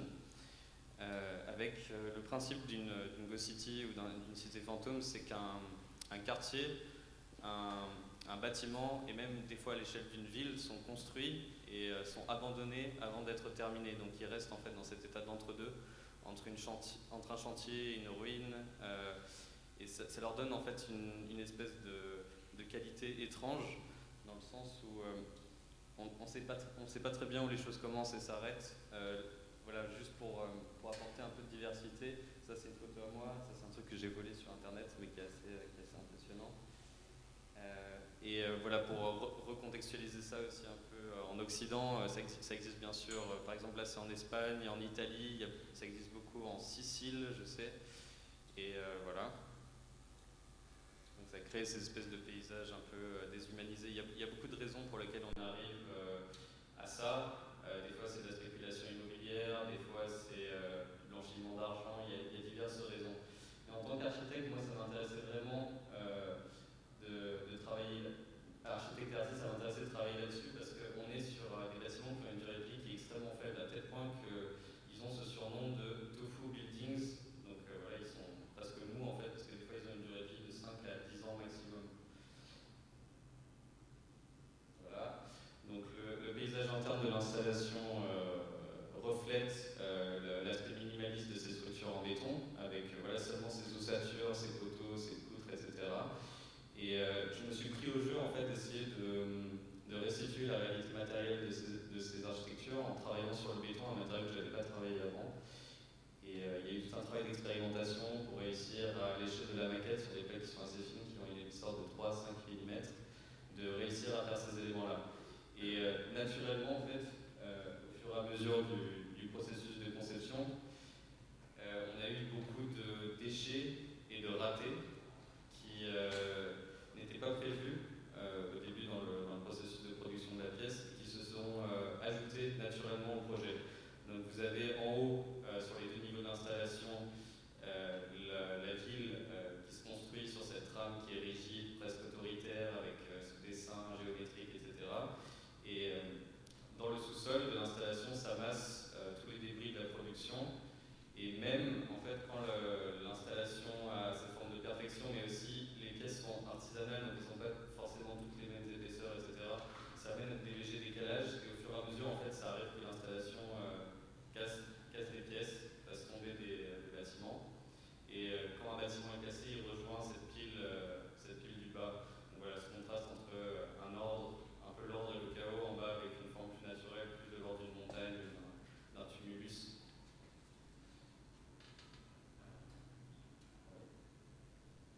Ça c'est, oui, bon, c'est un peu un détail, je ne le révèle pas trop sur l'installation en général, mais c'est un peu aussi le travail qu'on a fait sur les pièces au niveau du dessin, où on est sur 3 dessins de pièces différents, un en croix, un en angle, un en bande comme ça. Et le principe de la recherche sur cette pièce-là, c'était de réussir à avoir je vais peut-être rester sur celle-là, d'arriver à avoir un dessin continu. Donc les pièces créent cette continuité de dessin, quel que soit leur positionnement, quelle que soit leur organisation. Et cette inspiration, c'est-à-dire je ne l'ai pas complètement inventée, ça vient aussi d'une référence architecturale qui vient de mes études, qui est l'Ennis House de Temple Wright, qui est bon, un peu un des chefs-d'œuvre du modernisme, qui est assez connu parce qu'en fait, elle a été utilisée pour des tournages de pas mal de films de science-fiction, dont le tout premier Blade Runner, c'est la cuisine de Descartes à l'intérieur de chez lui. Et je trouvais ça intéressant de réemployer, de réfléchir sur ces motifs-là, parce que l'architecte dit s'être inspiré de motifs d'Amérique latine, ancestraux, archaïques, voilà, de pyramides Inca et Maya. Et d'un autre côté, on a ce côté très ancien qui renvoie vraiment à un passé immémorial, pardon. Et de l'autre côté, ça se réemploie en fait par le cinéma de ces motifs comme quelque chose comme un circuit électronique ou voilà, quelque chose de très futuriste. Je crois que ça a été présenté ça a été filmé dans Westworld, j'ai peur de dire des bêtises, mais voilà. Donc voilà, ce motif qui d'une certaine façon reflète au niveau de l'installation ce sentiment d'entre-deux. On est sur 2 niveaux, entre le chantier et la ruine, entre l'ordre parfait et le chaos absolu, entre l'ancien et le nouveau, voilà, jouer sur ces notions-là. Ça c'est un détail du carré. Voilà. Et oui, un autre point de l'installation, c'est qu'elle a ce système caméra qui est en temps réel, qui permet de capter l'installation à l'échelle subjective, en fait, comme si on se promenait à l'intérieur de cette ville-là. Après, c'est un mouvement qui est assisté sur un rail, donc on peut imaginer que c'est une présence qui n'est pas forcément humaine parce que la ville est désertée. Et ce travail, du coup, en temps réel, ça m'avait été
d'essayer de combattre en fait un peu les présuppositions religieuses et les dogmes de l'époque en les dédiant à des grands scientifiques et des grands penseurs et sur l'innovation technologique. En fait, par exemple, celui qui est en haut, qui est cette espèce de sphère géante, est dédié à Newton.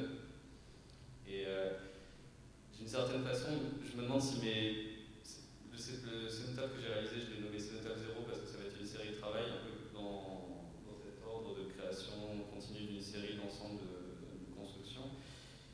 Et si lui combattait d'une certaine façon la religion et les dogmes par la pensée scientifique et la technologie, moi je me pose presque à l'inverse d'une certaine façon. J'ai l'impression que c'est un peu une interprétation contemporaine de ces idées, car j'ai l'impression qu'on a dépassé un peu ce stade de cette croyance en fait 100% libératrice envers la technologie, notamment avec tous les développements sur les réseaux sociaux, sur Internet. On sait très bien que voilà, on est dans quelque chose qui peut nous enfermer et nous contrôler autant que nous faire croire à la libération, alors qu'en réalité pas du tout. Donc on est aussi sur un ensemble presque funéraire et quelque chose qui reviendrait à une forme de spiritualité. C'était un peu mon idée en allant dans ce projet. Et j'ai deux images bonus pour finir qui sont pas de ce projet-là mais qui ont été prises quand j'ai fait les recherches sur le projet. J'ai été en Chine et c'est mon projet précédent où en fait je cherchais des formes d'architecture répliquées qui sont des contrefaçons d'une certaine façon d'architecture occidentale. Dans ce cas-là, c'est du haussmannien parisien qui est en banlieue nord de Hangzhou, une grande ville de Chine. Et une tour Eiffel prise du bâtiment que vous venez de voir précédemment. Donc voilà, ça n'a pas à voir avec cénotaphe, mais d'une certaine façon c'est lié car c'est en cherchant ces architectures-là, en m'éloignant des centres-villes et en allant me perdre un peu dans le périurbain chinois que j'ai réussi à découvrir aussi les formes d'architecture d'Ego-Cities que je ne connaissais pas bien avant. Voilà, si vous avez des questions, n'hésitez pas, j'ai fini pour aujourd'hui. Très bien.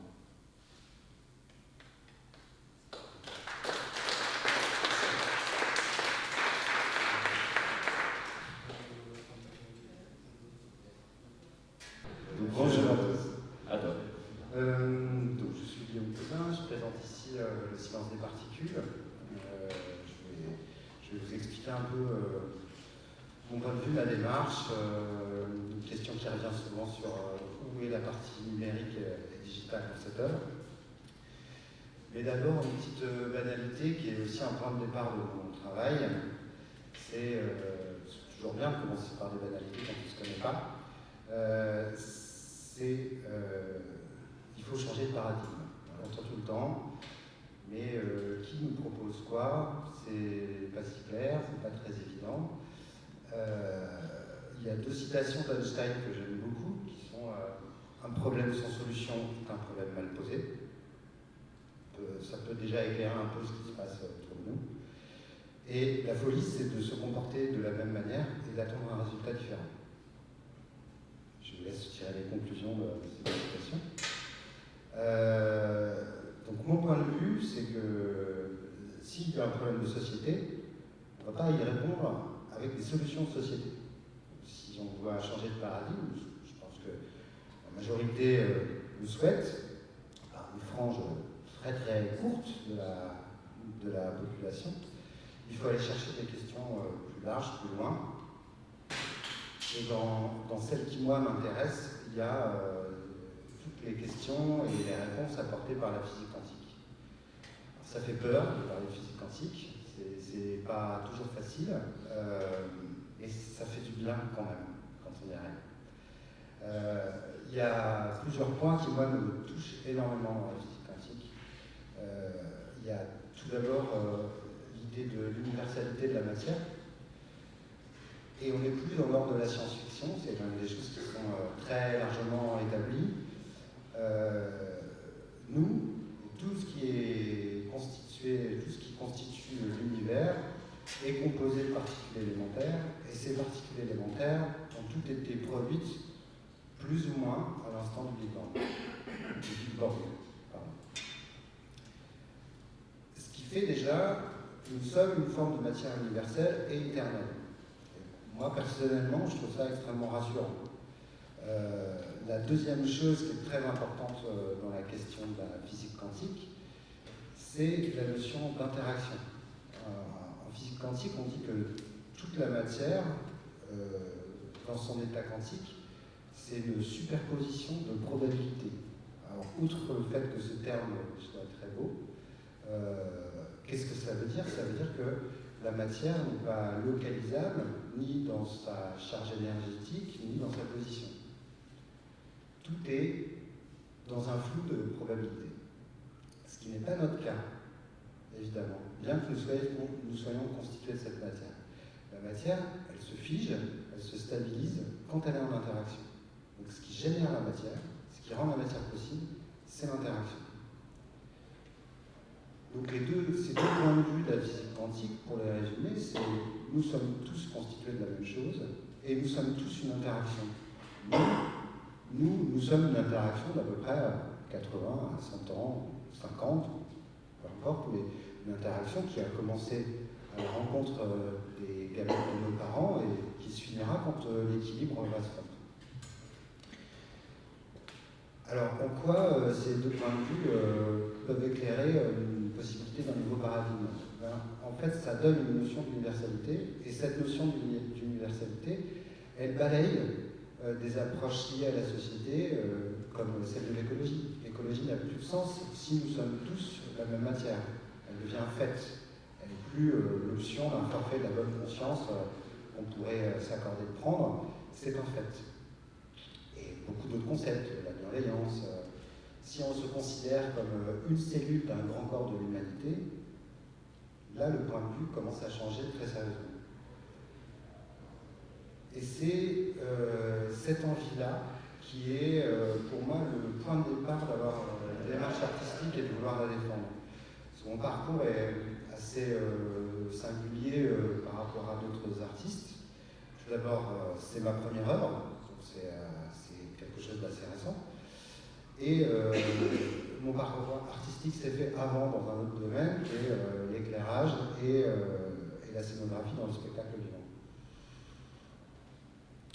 Et cette rencontre avec la physique quantique a vraiment été le point de départ d'avoir un travail autonome, d'avoir un travail qui fonctionne avec d'autres types de médias que ceux du spectacle, tout en utilisant les moyens que je connaissais. C'est-à-dire, écrire de la lumière dans une salle de théâtre, c'est écrire de l'espace et du temps.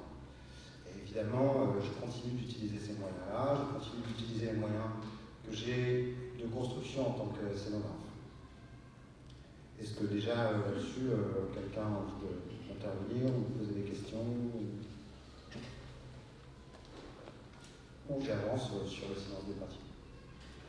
Donc, le silence des particules, c'est une production qui s'est faite lors de Chronique 2018, donc la biennale située à Aix-en-Provence et Marseille, pour laquelle j'ai fait un dossier qui était pour moi plus un exercice de coucher sur une feuille blanche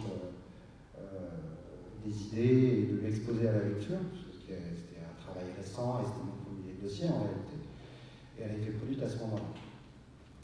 Et elle a été vue 4 fois depuis, c'est la 4e fois qu'elle est présentée.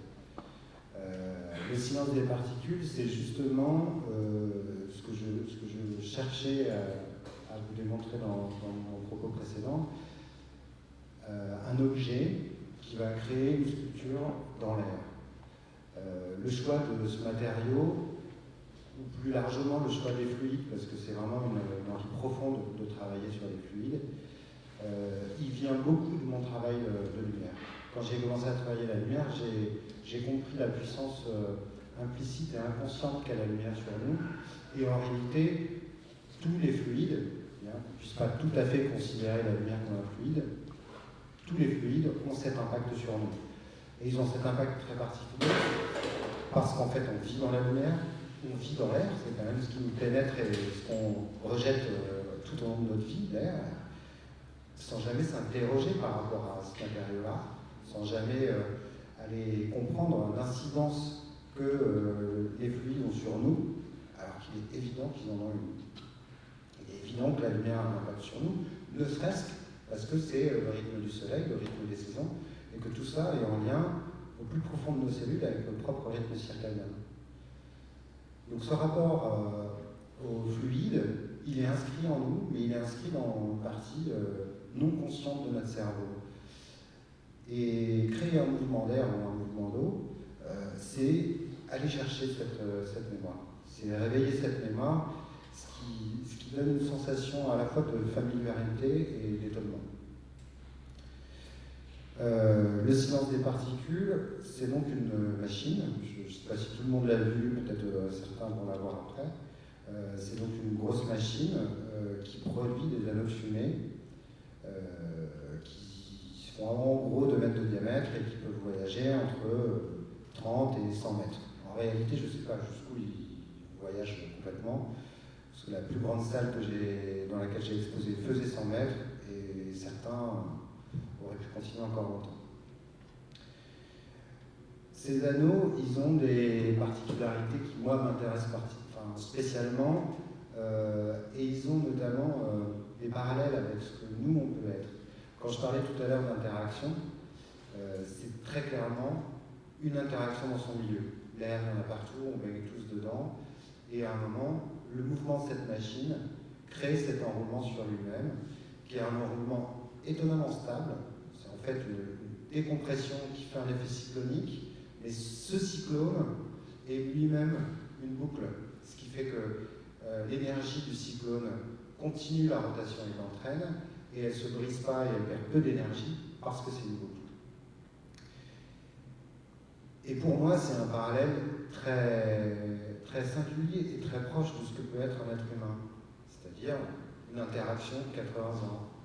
Celle-ci, c'est une interaction de quelques millions de particules également, mais de quelques secondes, peut-être une minute.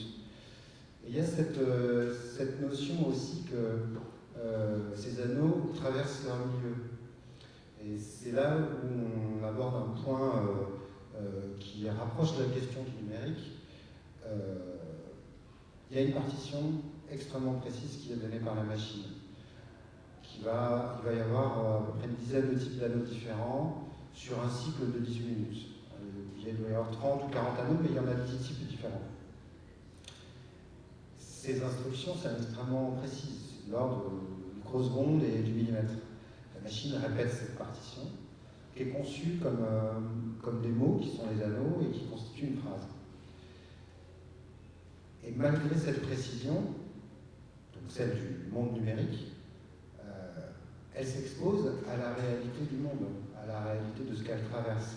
Et il y a une finesse assez touchante dans le fait que juste un corps humain, la chaleur d'un corps humain, peut dévier la trajectoire de ces anneaux. Elle ne va pas le briser, mais elle va changer son milieu. Et bien sûr, évoluer dans son milieu, c'est aussi ce que nous faisons. On a un génome qui est fixe tout au long de notre vie, et pourtant, on traverse notre vie en évoluant sans cesse grâce au phénomène épigénétique et au fait d'apprentissage des caractères acquis. Et du coup, je trouve que c'est une première façon, puisqu'on ne peut pas montrer les effets quantiques réellement, c'est une première façon déjà d'accepter que notre monde n'est pas vide, notre monde est quelque chose de complet, et dans lequel il y a des formes, je ne dirais pas de vie, mais au moins des formes d'équilibre, de cohérence, qui parcourent à peu près tout de notre monde. Et ça met aussi en évidence que notre analyse du réel, elle est forcément très partielle. Notre analyse du réel, c'est nos 5 sens croisés avec notre savoir. Alors évidemment, nos 5 sens, on sait très bien que par rapport à beaucoup d'espèces animales, ils sont très limités déjà. Donc nos capteurs qui nous donnent les informations sont très limités. Mais également, notre savoir fluctue complètement dans les années. Si on regarde la ligne d'horizon, objectivement, on voit une ligne droite et la Terre est plate. Alors qu'évidemment, ce n'est pas le cas. Donc c'est notre savoir qui permet à nos sens de créer une vision de la réalité. Et le silence des particules, c'est aussi ça. C'est aussi regarder que ce qu'on appelle le vide, ce qui nous entoure, ne l'est pas. Et la question du numérique, qui est une question qui revient souvent, je la aborde sous deux points de vue différents. Donc celle que je vous ai déjà un peu exposée, c'est-à-dire la partition numérique en dualité avec la réalité physique, et également le caractère post-numérique de cette œuvre. C'est une question. L'art numérique peut être plutôt une question sociétale autour de l'apparition du monde numérique dans notre société, alors que pour moi, sur cette œuvre en tout cas, elle est devenue un fait. La réalité, c'est que cette œuvre n'existerait pas sans YouTube. C'est paradoxal, mais c'est devenu une banque de données tellement énorme que c'est une banque documentaire absolument incroyable. Et pour faire le premier prototype de cette machine, avant de la dessiner et avant de comprendre les premiers essais, j'ai tapé anneau de fumée, smoke ring dans toutes les langues, dans toutes les traductions, pour voir qui a fait quoi. Un Américain a fait une boîte, des anneaux de fumée en perçant une poubelle dans son garage, il en a fait un tuto. Un Russe a fait une machine à explosion avec un tromblon en métal qui fait des anneaux aussi. Il y en a eu sur Burning Man, et on retrouve même des gravures du Moyen-Âge où on faisait déjà des ronds de fumée. Donc c'est des phénomènes connus, mais le monde numérique nous permet d'avoir une analyse de ça. Et c'est en ça que pour moi c'est une démarche post-numérique, c'est-à-dire qu'elle intègre totalement l'ère numérique, elle en est indissociable, mais ça n'en est pas tout à fait le sujet. Ou alors si c'en est le sujet, c'est dans un autre volet, et ce serait plutôt la dualité le monde réel, le monde numérique. Voilà en gros un petit déroulé de où j'en suis de ma démarche, qui est encore jeune et frêle, mais que je défends. Est-ce que vous avez envie d'intervenir ou de poser des questions?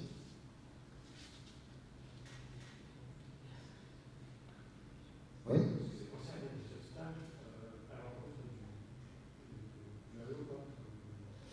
Les obstacles, il y en a, en effet, c'est intéressant. Et c'est aussi quelque chose que je trouve assez intéressant à observer sur cette installation, c'est comment le public s'autorise ou pas à toucher ces anneaux. Alors on remarque que quand il est seul, quand il croit être seul, il va les toucher, bien sûr. Mais quand il n'est pas, en général, l'observation des autres empêche le fait qu'il les touche pas. Et mettre des obstacles volontaires pour les briser, non, c'était pas la démarche. La démarche, c'était de montrer la forme d'autonomie que peuvent avoir ces formes d'équilibre-là, et du coup de les laisser vivre au gré de l'aléatoire de l'air, ce qui n'est pas toujours facile à assumer, parce que c'est une réalité aléatoire. Donc ici, à certaines heures de la journée, ils s'écrasent tous au bout de 15 mètres. C'est pas ce que je préfère, mais j'ai pas la prétention de maîtriser un phénomène aléatoire que je souhaite démontrer. Ce serait absurde. Donc j'ai mis le pied, même quand ça fait mal. Oui. Créer des perturbations avec d'autres plusieurs à la rencontre d'une plusieurs, par exemple. Alors ça, il y en a particulièrement dans cet espace-là.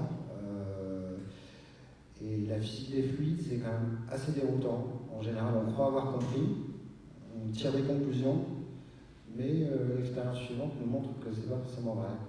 En tout cas, là, ce que j'ai remarqué dans ce lieu-là, c'est que le fait qu'il y ait deux pentes de toit, par exemple, perturbe beaucoup la propagation des anneaux, parce qu'une face du toit ne va pas chauffer en même temps que l'autre. Donc ça crée un mouvement d'air du chaud vers le froid, et ça fait des mouvements d'air.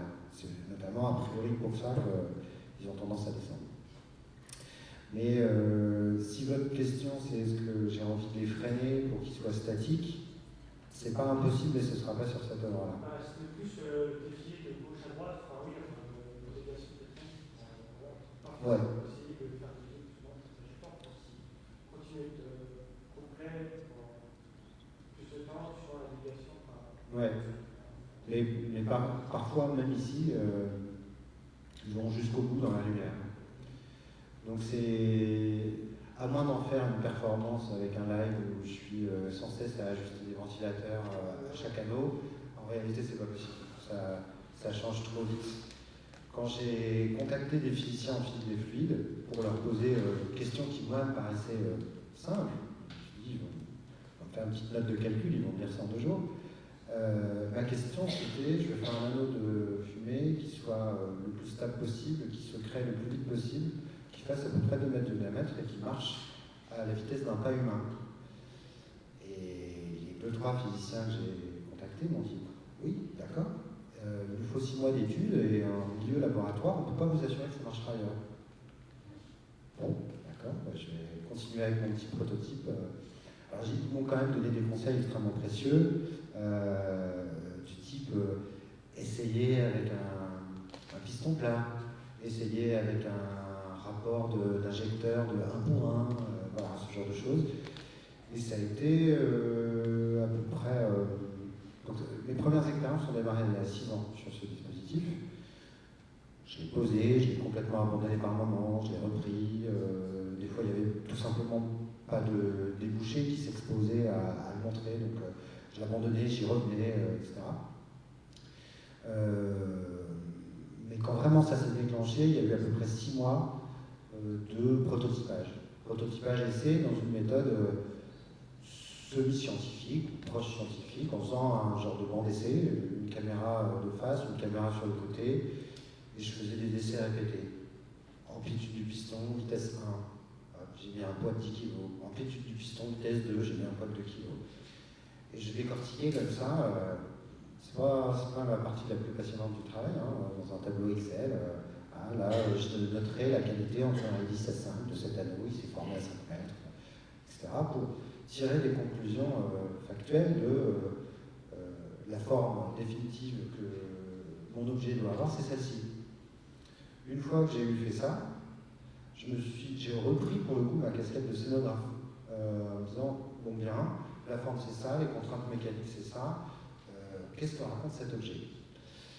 Et ma démarche là-dessus, ça a été d'accepter de faire ce que je sais faire ou ce que je sais apprendre. C'est-à-dire que rien n'est sous-traité sur cette fabrication. C'est pas par orgueil d'avoir tout fait, c'est pas pour m'imposer de simplifier la présence de cet objet, de façon à le rendre le plus didactique possible. Les matériaux sont apparents, ils sont pas peints, ils sont bruts, ils sont simples. Tout ce qui est nécessaire à l'installation est présent, l'ordinateur qui lit la partition est présent, l'électronique est présent, le compresseur qui fournit l'énergie pneumatique est présent, de façon à ce que le public puisse de lui-même observer et comprendre le fonctionnement du mécanisme pour désacraliser la technique, parce que de la technique techniquement magique, on en a plein nos poches, et elle finit par perdre sa magie. Là, le phénomène magique sur lequel je vais appuyer, c'est celui naturel, c'est celui qui nous échappe. Oui. Le son, est-ce que vous pouvez nous en dire un peu plus sur le son, le bruit de l'expulsion de cet anneau? Est-ce que vous avez modifié? Est-ce que c'est le son naturel de l'installation ou est-ce que vous avez apporté des modifications? Non, c'est le son naturel de l'installation. Ça a été une vraie question de rajouter du son. J'avais des vraies envies avec ça. Mais d'abord, j'aimais beaucoup son brut comme il est. J'aime beaucoup les phases d'alternance de silence et de son. Ça me semblait appuyer le propos. La seule phase où j'aurais vraiment eu envie de rajouter du son, c'est sur la phase où le compresseur se remplit. Je ne sais pas si vous avez vu cette phase-là. C'est une phase où tout s'éteint dans la pièce, il y a de la lumière seulement dans la machine avec un mouvement de respiration. Et c'est la phase où l'énergie se génère, qui dure à peu près 2 minutes sur le cycle. Cette phase-là, à mon sens, elle aurait pu prendre une importance de sens un peu plus large et elle aurait pu s'accompagner d'un peu plus de son. Mais dans le principe où tout est visible, je ne voyais pas rajouter une musique lue par un ordi. Ça me semblait pas cohérent avec la installation. Donc je ne l'ai pas fait. Si j'avais eu 4 mois de plus, j'aurais fait une recherche acoustique pour que ce compresseur génère un son acoustique plus complexe, plus riche, qui s'amplifie, qui autogénère du bruit. Mais rajouter un son enregistré me semblait décalé. Et les bruits de la machine, comme je vous dis, me plaisent beaucoup en soi, comme ça. Je trouve que ça lui donne un principe de respiration. Il y a quelque chose d'assez organique finalement dans ce mouvement.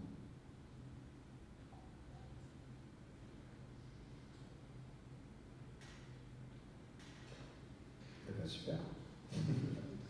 Merci beaucoup.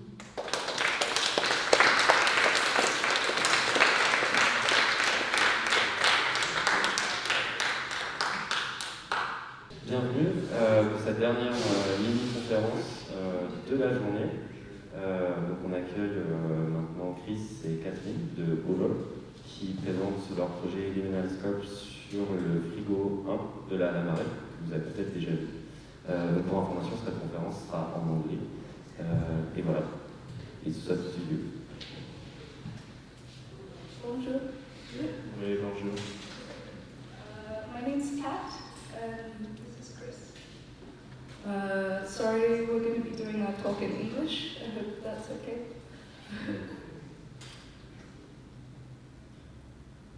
Yeah, so this is our piece, Liminal Scope. For those who haven't seen it yet, we're going to play a short video that shows a little bit about the work.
So the piece is called Liminal Scope, and it has 3 rings that frame the transit of light in space.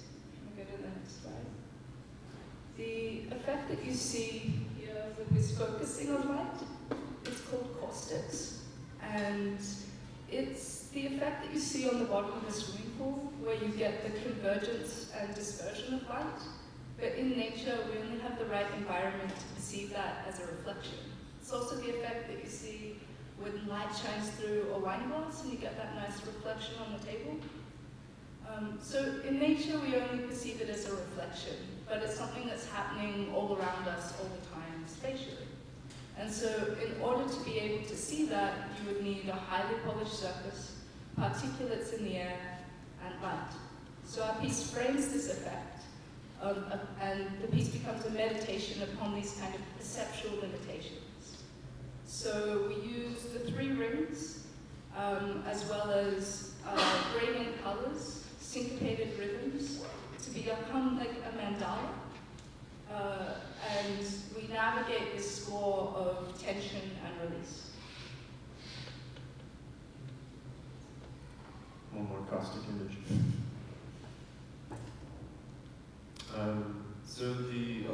asked, how did we come up with this idea? These are 2 images of us playing around in the studio years ago. We were primarily interested in how light moves through space and how we could maybe manipulate that and create these different forms.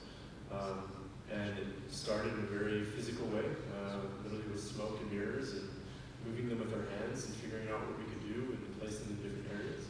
And these images are some of the first images of us realizing the focal points that can be created in midair using smoke and concentrated focused light.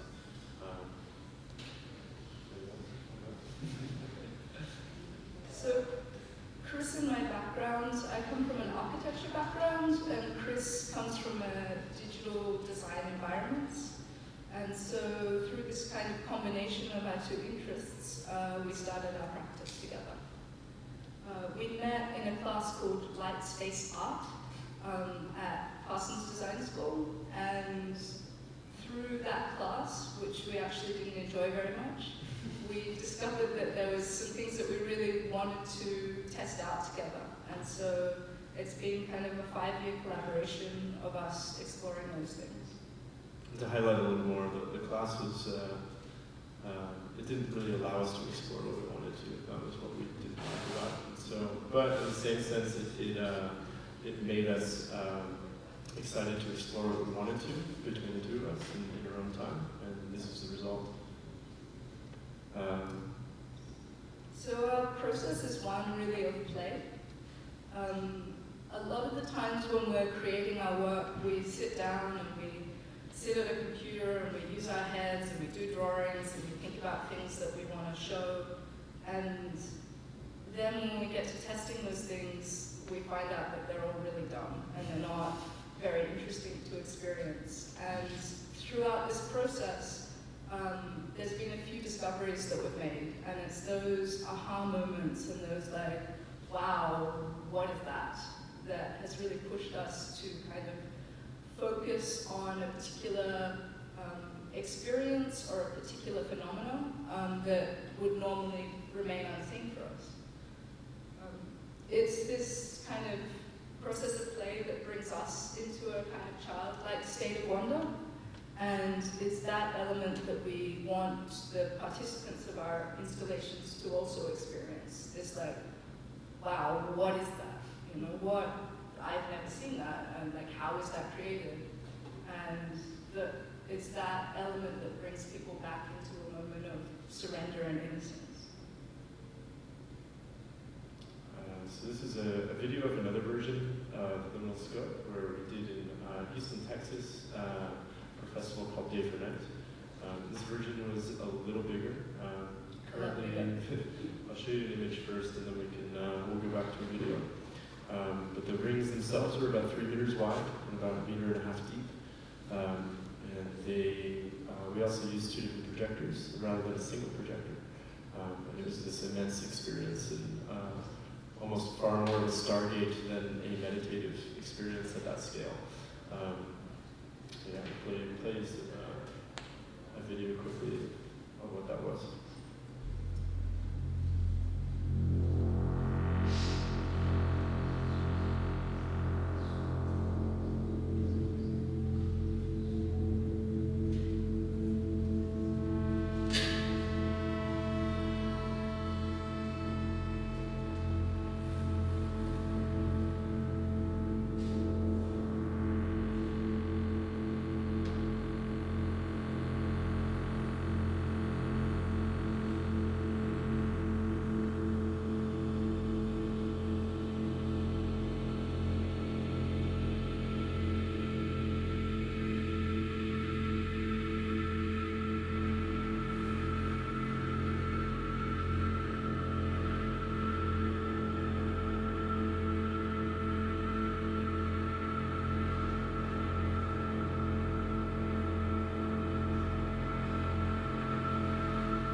piece is that the great thing about working with light is that it's scalable. So we were able to do it larger, quite easily. But there is definitely a relationship with this phenomena to the body.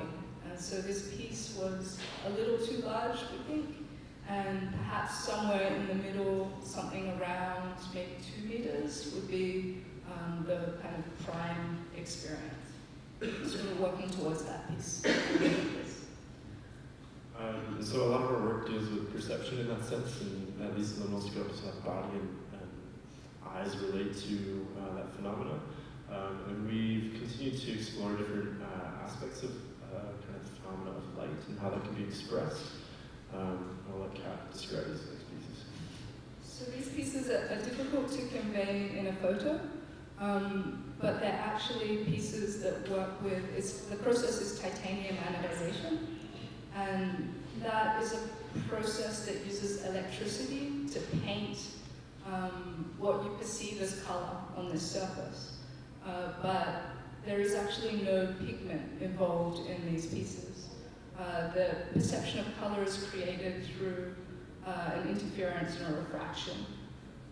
So what happens when you paint with the electricity and the solution on the metal, you get a layer of clear crystals built up. And so the different layers of crystals produce different refractions of color. And when you perceive these pieces in person, the light is very iridescent, and the color kind of, depending on which angle you stand and view it, becomes a lot more vibrant. It's similar to that of a butterfly's wing.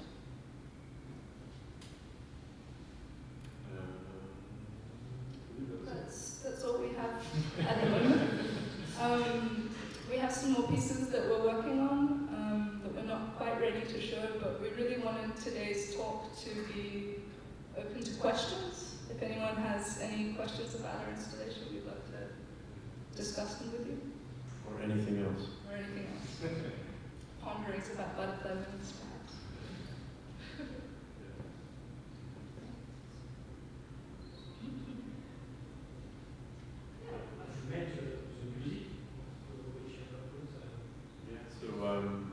The process of making the music was after making the sculptures. We made the 3 sculptures first, and we knew we wanted some kind of more meditative quality to the sound, and we started with a really basic tone, and it's modulating that frequency a little bit. And I mean, the programming of liminal scope was one where we knew we had mechanical movements, we knew we had light control, and we knew we wanted sound. And at some point, each one of those elements took precedence in what needed to be figured out first. The motors moved at a very specific rate, and so that was a first kind of variable. And luckily the music is pretty flexible to that, as well as the control of the lights. But yeah, we scored the whole piece very much kind of like a score, where there's this drama and kind of an introduction and maybe these moments of tension and release. And then it continues in a nearly seamless way. And where the beginning and the middle and the end aren't necessarily important, it's